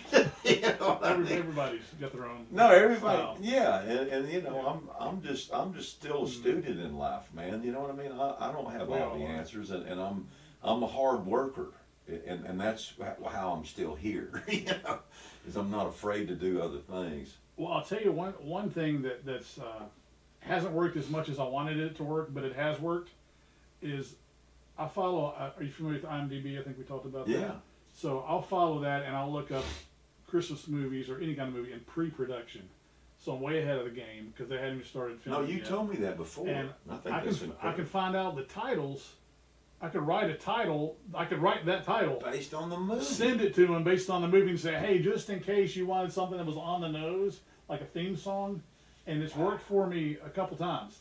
I would love to do that. I can shoot you over some of the titles that I found that I think might be, or I can even put some lyrics to it, shoot it over you and say, hey, here's a Titles title, is but fine, here's a movie too. that's being made right now. Yeah. And the cool thing is, like, worst case scenario, they don't use it. We just You change still got another song. You still got a song, and you can even change the title, change the words. You still got the track, and make it fit another movie. Yeah. So No, without any re-recording other than the vocal. that would be you know. great, and I think it'd be easy to turn that around in a week Oh, or yeah. two. Yeah. Yeah. Because for me, as long as I got something to do, man, I'm kind of happy. Yes. You know what I mean? And I'm just Working kind towards of yeah, just working towards something, and I don't, you know, if one of these jobs I got would ever work out and I had plenty of money, I would cut all this shit master with the best. I mean, the guys. The reason I know how to play like I do is because I've hired Mike Rojas on freaking 50 or 80 sessions, and Mike Johnson on steel that plays on Carrie Underwood and Jason Aldean and all these. You know what I'm saying? So those and Kevin Grant on bass and.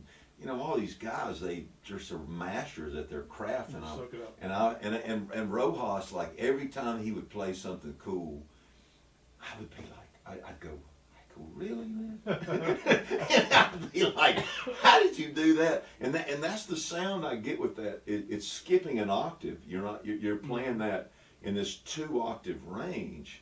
The do-de-do, you know, all that stuff, and it makes it sound like Nora Jones jazz. Oh, yeah, I love her you know what I stuff. mean? And it's like, and so, you know, I'm not a great piano player, but those, all you need is a cool part. Oh yeah. You know, and it's like, I just enjoy it, man. It's, music is the simple part for me, and if you, whatever. So, I misunderstood the Fridays. Oh yeah, I was saying the second or third Friday are good with me, but you thought I meant the second or the third of the month. Or the fourth I Friday. guess I just overlooked the word Friday. I should have worded it differently. Did we ever book something? I think I feel like we did. I feel like we booked a couple of them just in case. Did we? Was it the 23rd or? Let me see. Let's see today. Where did I put mine?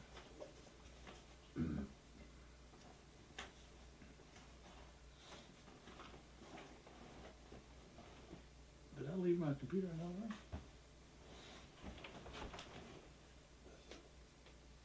See it up there.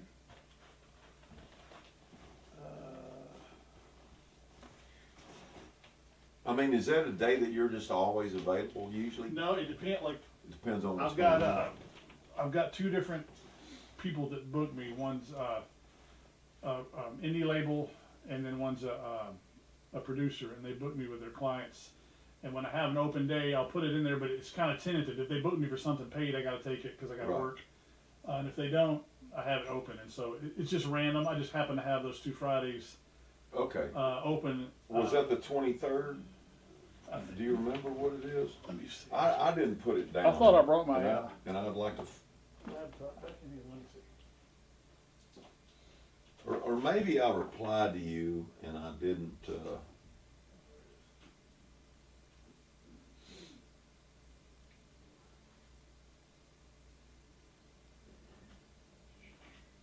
Friday the 26th, maybe. Let me see.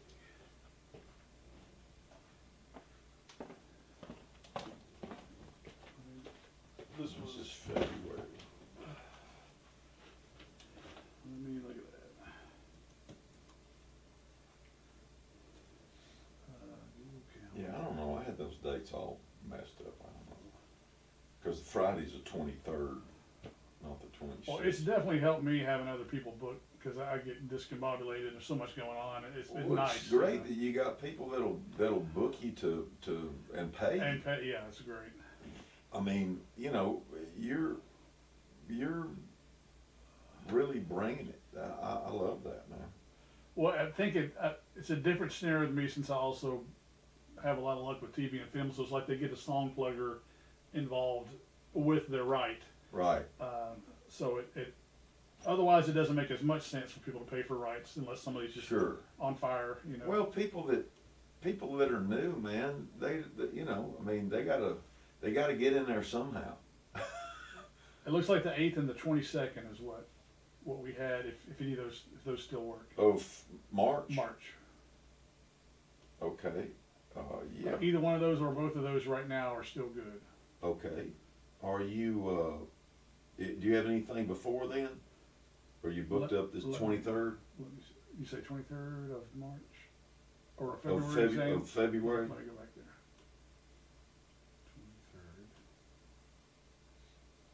23rd. I'm booked for a painting out in That's fine. Franklin. No worries.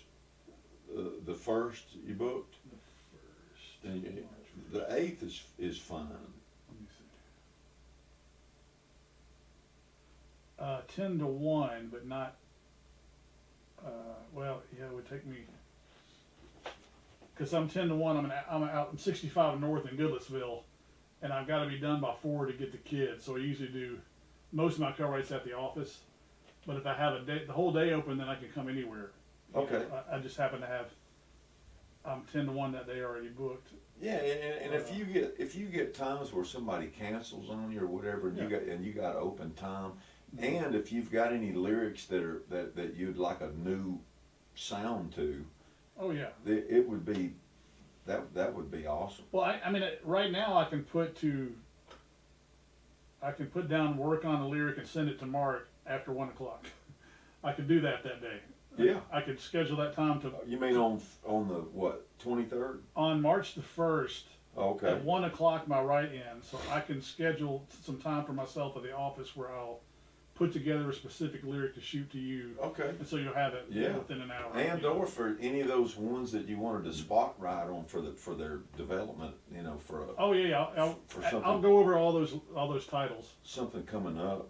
I mean, if Okay. I have something to mill on, I get stuff that just will come to me, and I'm constantly talking into this phone and sussing it out.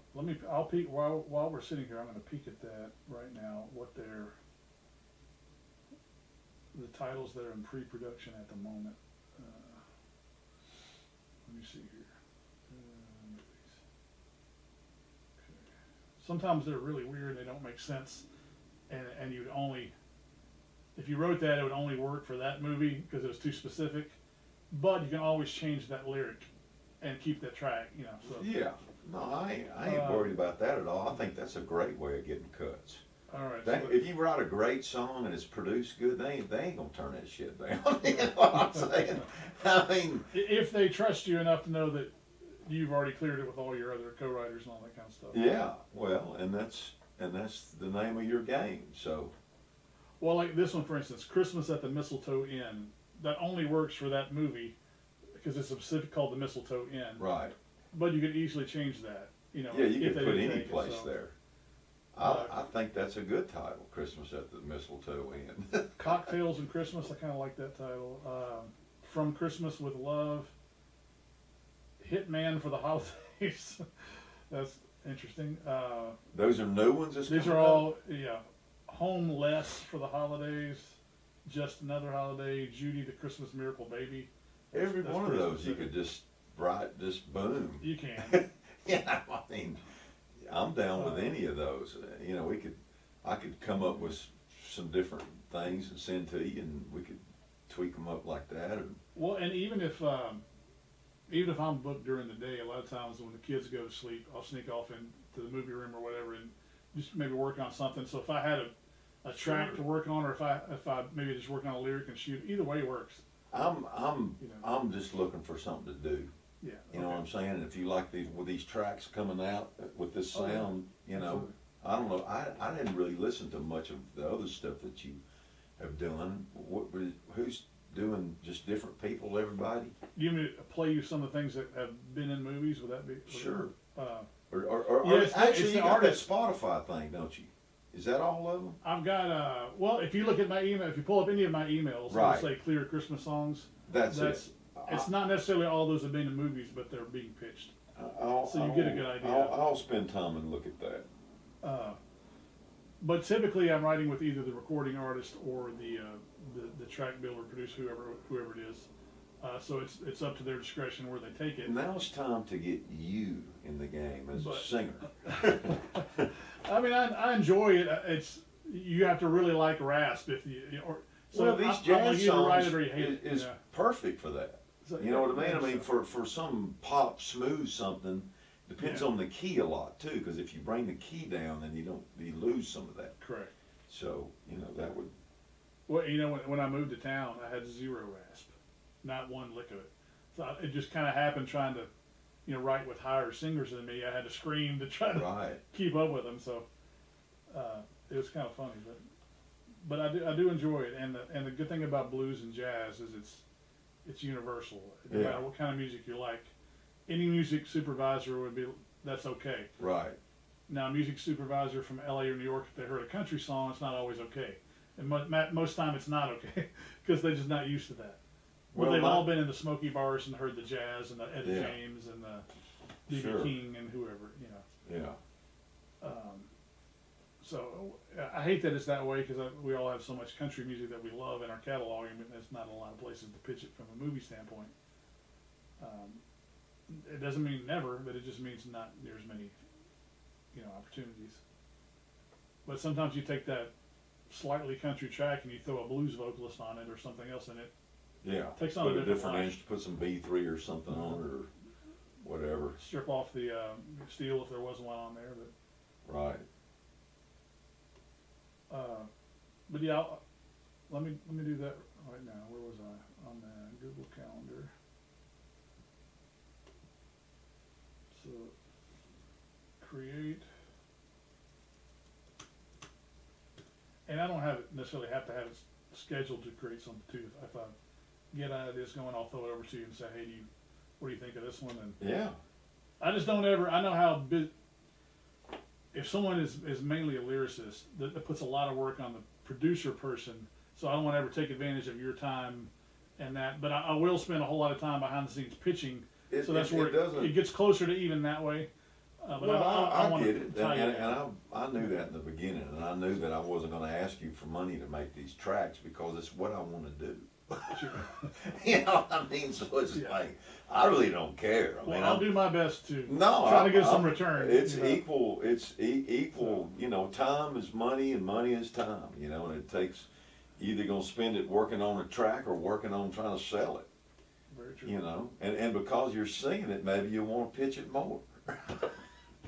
It's kind of one of those things. If one of them, if someone happens to like that raspiness, then we'll have a whole lot of stuff and ammunition to pitch. Yeah. If they don't, it doesn't help us. But if they do, we'll have a lot of it. Right. Which will be cool. Well, I think it'd be good to just, you know, I'm down. I would like to keep something going to where I can, you know, just have something to do and fun and Sure. be creative, something for myself. You know? Yeah. It's like I'm trying to figure out, especially since my house note's gone up. I'm trying to figure out how I can Yes. work less and do more things for myself, and that's just where I'm headed in my head. You know what I mean? And I've got a production. I end up getting on these production jobs with a lot of video stuff and an audio video oriented, but they're like I just did these voiceovers for I'm working on courses for accountants. Mhm. that pays a residual. And if I can get that going, then I won't have to worry about working for other people, and I can do all my time in here and just, you know, Do what you want. I'd like to work about 30 hours in here on my own songs a week. Right. You know, and because I know that I'm good enough. I might not be the best at all of it, but, you know, and the drum machine, you know, doing it to that, I mean, I'm trying to play drums with it and you know, make it sound pretty good, but people don't know the difference, do they? It depends on, some do, some don't. It depends how prevalent it is.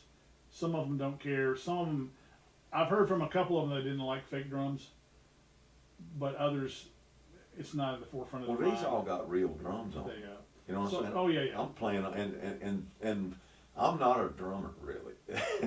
You know what I'm saying? I mean, I do it enough to comp it and, you know, make it. So it's fun. Yeah. It's fun. And hopefully we can crank out 10 or 15 songs this year. It'd be great. Well, and the cool thing is that it's not, you were talking about giving away a track, you know, all of them are non-exclusive. When we make deal, when I'm reaching out to a music supervisor or a producer or director of a movie, they don't take anything. They don't. It's not like going through a song plugger and they're taking, Right. you know, half the back end or front Right. end or whatever. And we could pitch this same song to 50 different Christmas movies and they could all say yes. Doesn't matter. It's not. There's no dead after it's recorded. It's like, matter of fact, if you think of any comedy movie in the last 20 years where there's a makeout scene, Let's Get It On is in there Sure. every time. Yeah. You know, so we want something like that where we can get people just love it and they don't care how many times it's been. It just fits their scene great, so I love that. so they want Yeah, it. that'd So be great. you don't get that in the same now. In the old days, like what was one of those songs? Like Always on My Mind. Everybody wanted to record a great song, and you see it on everybody's album.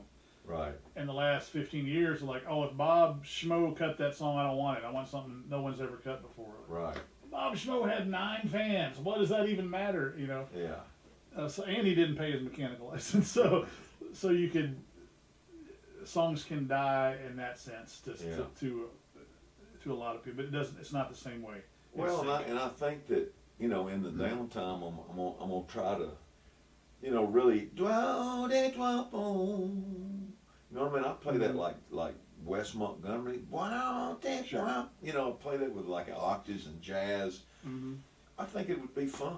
Oh, I think it would be another version of it, and I will work on some of that kind of stuff. And if I find a girl that one of these is a good key for or whatever, you know, we can see about that. I mean, Yeah. I don't really care. It'd be nice to get some kind of, if somebody wants to use it for their record, to charge them $500 or $600 for Sure. the track, and they'll come over here and sing it. Yeah. You know what I mean, or whatever. You know, and I could give you some of the money. You know. If you're pretty, you're good. Well, I'm just saying that you know, I've done a lot of that before with other tracks where people, of course, everybody wants to record everything for free, but if you say $500-600 and you can Right. do it, Right. you know, and we'll give you a Yeah. release that says this, but you don't Sure. own it, but you own it for your record, for your Yeah. usage, Yeah. and you know, I mean, just to try to get something, you know, be easier than that. You know, trying everything you can think of is never a bad thing. Right. Does Darlene schedule a bunch of that stuff for you over there? Darlene does, and then have you ever met Jason Wyatt? He used to be the lead singer of the Lost Trailers. I know that name. He's from got We somewhere. the People Productions. I work with a whole bunch of his clients. Hmm.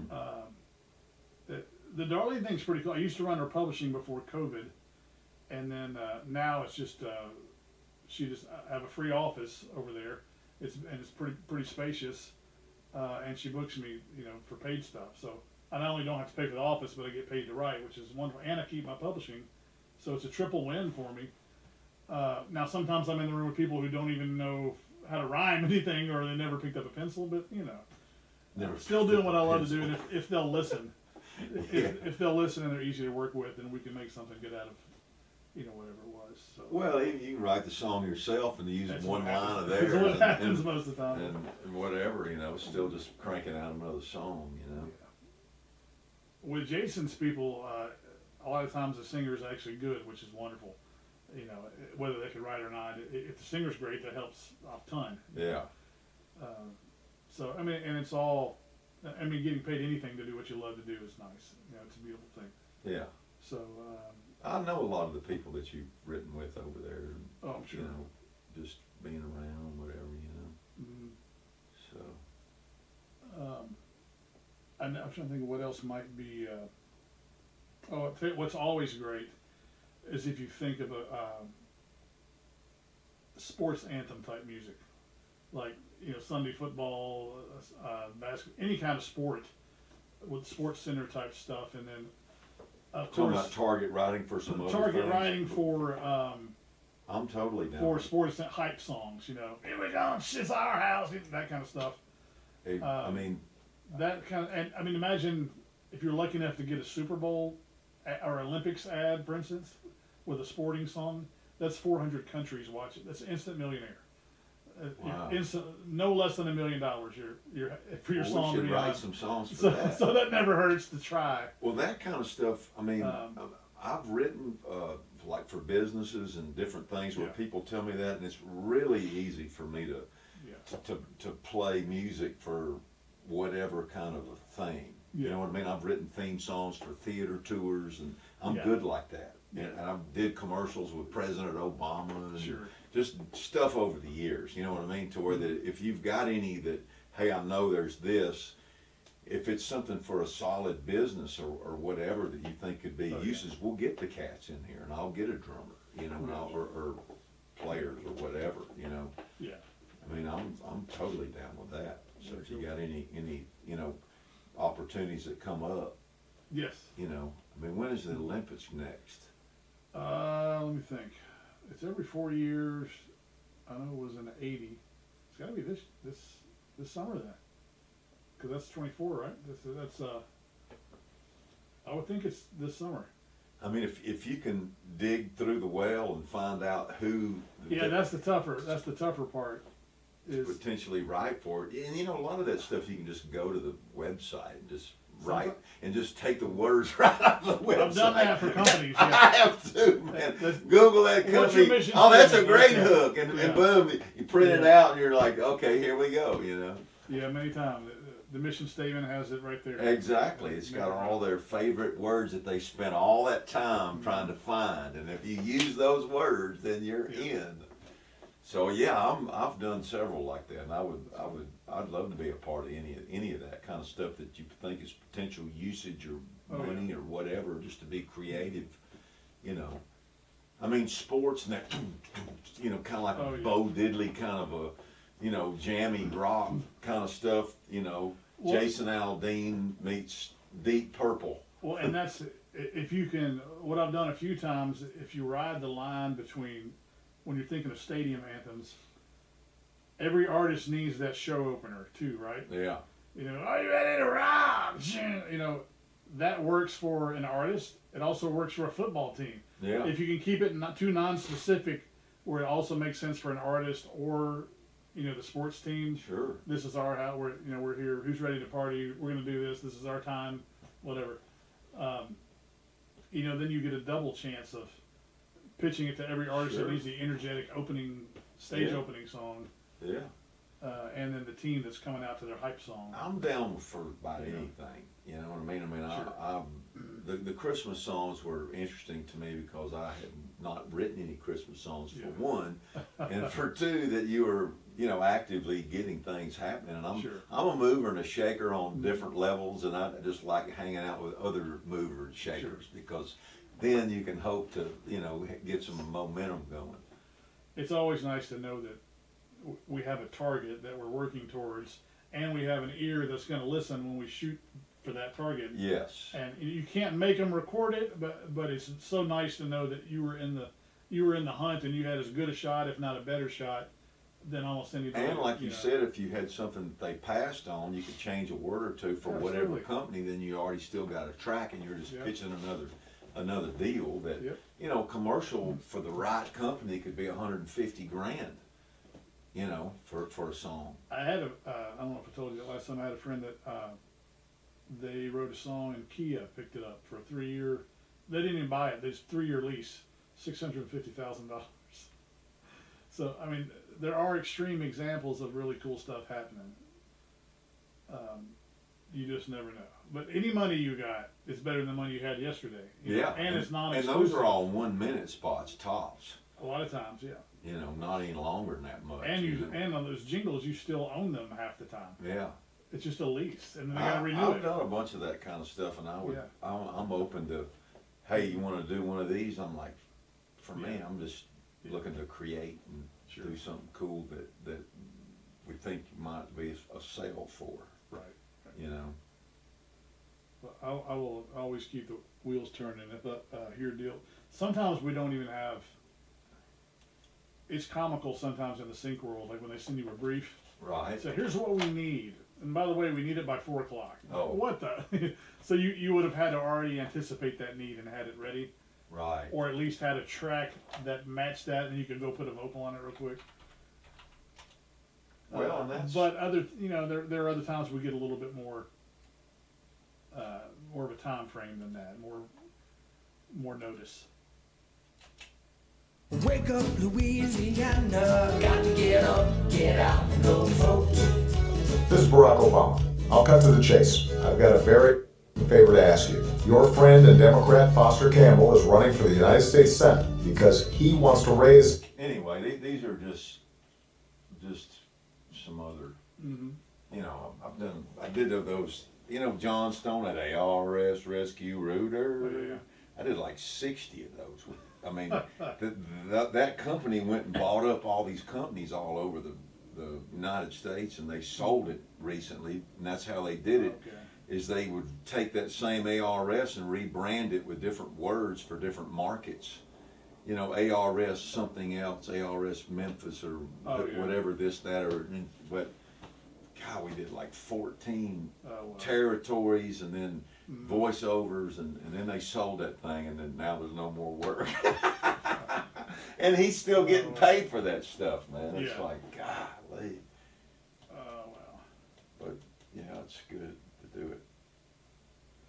Well, I'll start with going through those titles in pre-production that we Yeah. were given. We could Now, write to now, them. here's the only thing with those, and with sometimes even with titles in post-production, is that they have, once they finish the movie, they have to submit their title, and it goes through a filter. They have to get it approved, because there could be two people making the same title and they don't even know about it.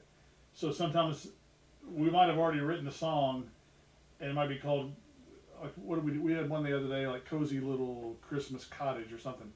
Well, it might only be called Cozy Christmas Cottage or Cozy Christmas Village, and we're like, dang it!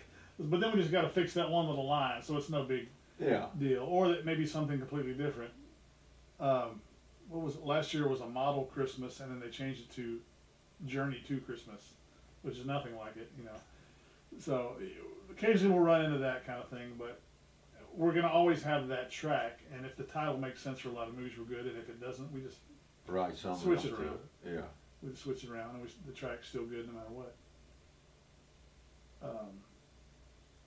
So I mean, there's lots of things to think about, but it's a smart thing to do because it kind of flatters them that someone took the time to Exactly. make a theme song. And if they're, if they're a big company, then once you get that go-to scenario going, then it's just like a steady client, that is good for a handful of this every year. Right. Because they're working in volume and they got their, Yeah.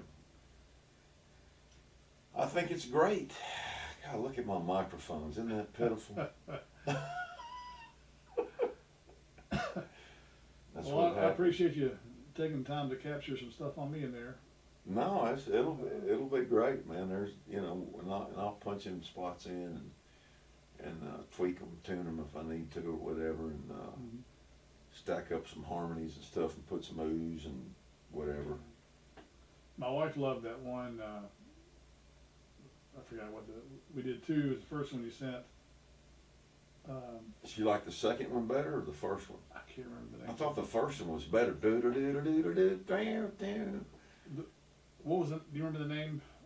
My title's just. No, but how I came up with that was, man, that's the damn melody that you sang at the end. I got them right here. You are the season to me. Spread a little Yuletide cheer. I think it was "You Are the Season." It had something about the mistletoe kisses are gold or something. Yeah. Yeah, she liked that one. But you know, that's why I was thinking that it would make good, instrumental music, because that. Oh yeah. You know, I was thinking, because I remember you said, well, we'll do something with an intro, and I was like, well, what do I play on there? I just started going through the song, and I thought, man, bam. It's definitely a good idea if you have the time to do a lead where the vocal would have been, like to do an instrumental. Yeah. Because just having an instrumental without the vocal doesn't necessarily mean instrumental to them, because there's no lead. Right. But sometimes you play a lead guitar where the vocalist would have Playing sang. the melody. And then you have a whole track full of instrumentals you can pitch to different things too, which is really cool. It gives them another avenue that they can use. Yeah, I mean, as I finish this one up and I've run out of things to do, I'm gonna go back and play over those songs just to. It's a great idea. Stay focused on trying to maximize whatever it is I'm doing here, and plus, you get a handful of them things. It might be fun to have a little Christmas EP or something with a bunch of guitar melodies on it. I don't know if it. Well, because a lot of people, whatever they're doing, might be very dialogue heavy. They may not have room for words, right. But that little background Christmas instrumental in the background could be very supportive of that thing. Exactly. To whereas words may have been a competition with what they were trying to say, the instrumental's not going to do that. It's just going to support it. And then they got those music channels and what's that one that's on the TV thing? John Maddock used to tell me he was getting songs on there all the time. A Sound Choice or something that's on like cable. Or there's some kind of mute, like when you go way deep in the numbers, there's music channels. Yeah, I've seen those. It's, I don't know if it's Sound Choice. Oh, I know what you're talking about. Yeah. I think it might be called Sound Choice. It's got a whole bunch of different channels of different genres. Tons and tons of them. Yeah. And those are just another source. I don't know if you've ever approached those, but a guy, John Maddock, keyboard player, used to play with Alabama, and is a monster player. And he's a guy that I told you that I knew that had actually gone to L.A. and set up a bunch of meetings with people. Okay. And we ended up getting songs and a bunch of songs in movies and stuff by just networking, going out there. Yeah. And he's like a monster player too. Yeah. And I just thought it might be something to do, try to explore some of those outlets, and I'm just trying to get back into doing stuff for myself while I still want to, and while I can still play. Right. I'm gonna be 59 this year, so it's like I'm going, Right. How much time do we really have? So far, I still enjoy the heck out of it. So hopefully, exactly, and that's the way I am. I'm positive, optimistic of everything, because everything is possibility. Oh, yeah. Not everybody's got the talent we have. True. So as long as you work it, like what's that guy that produced that Johnny Cash stuff? The guy with the big beard and the thing. Not in Memphis, right? Rick Rubin. Oh, okay. He was like, just do you. Just do what you do best. Yeah. And someone will like it.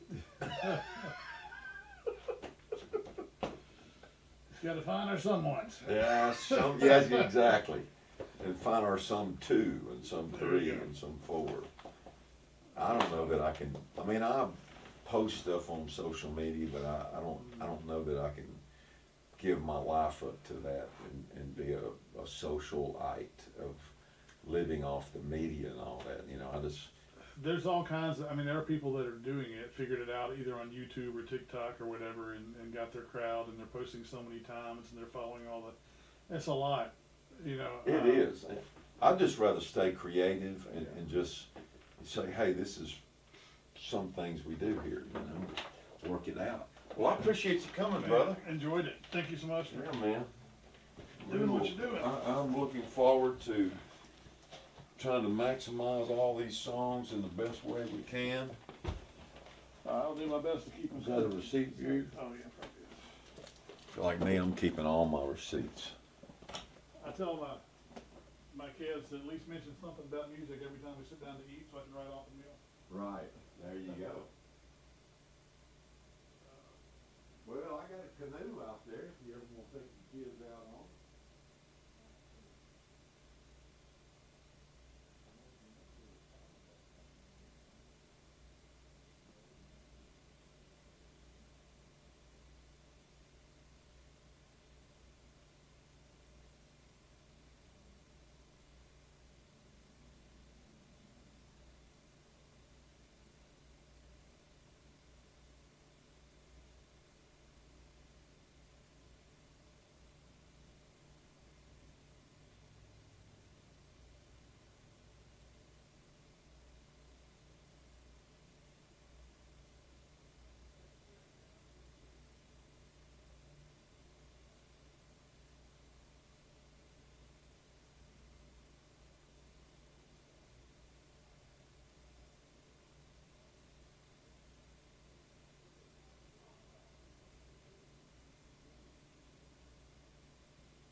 Hey. I had a session. What are you doing?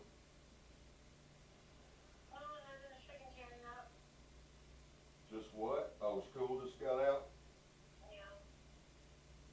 Yeah. Well, everything okay? Felicia was telling me that you were getting on to your mom. Well, I don't, I don't think that Channing should be around that. Because it's not okay.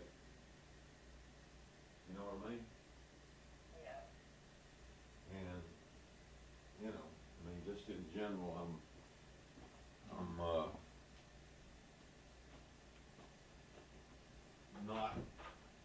condoning that. Channing is pretty responsible, but I don't think he's really.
Okay. Trying to get a clue.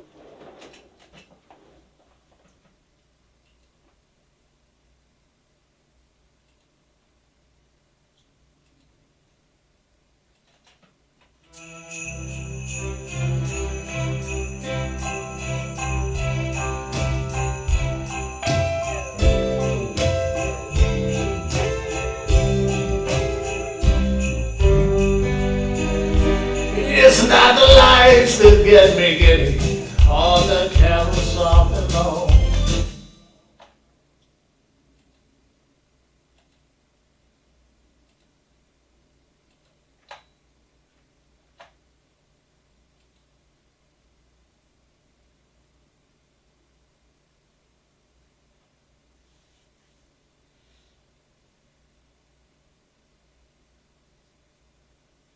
Classic.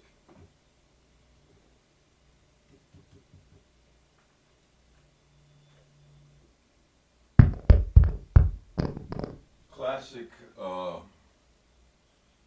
leave Pro Tools not running for time to go eat and hang out with my grandson for a minute. And it quits on you. Why? Why does it quit on you? Why does many things quit on us? I don't know. Probably because it just sat there and wasn't getting used. And when it's getting used, it, you know. But now we have the spinning wheel. The spinning wheel.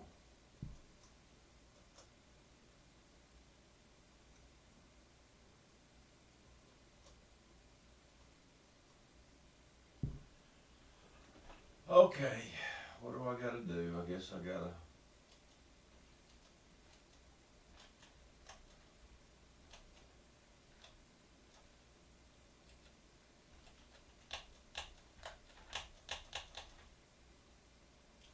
Well, it doesn't appear to be too responsive.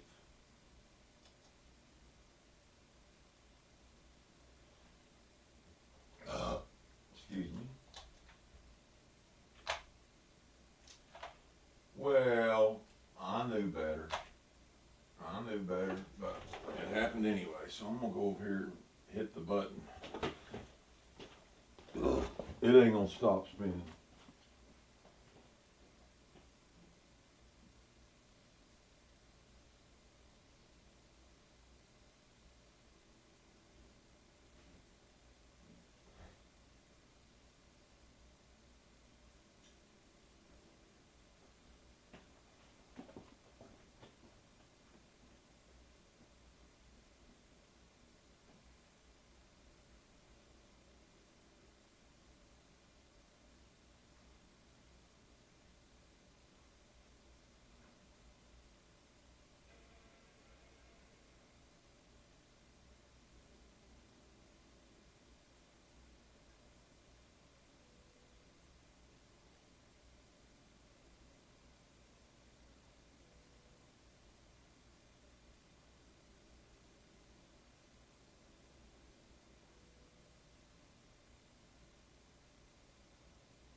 sent.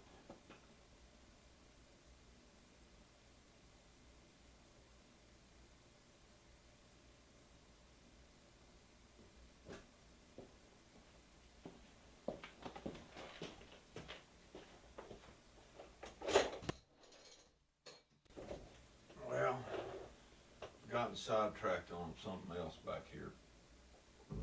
Who wouldn't guess that?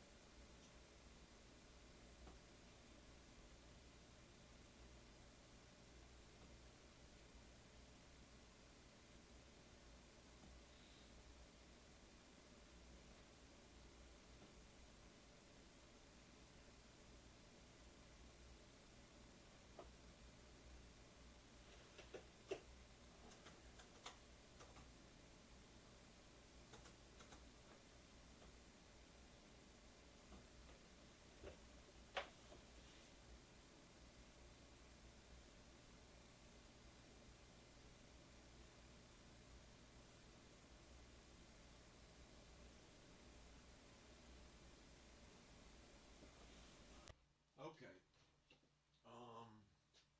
I'm gonna turn this back on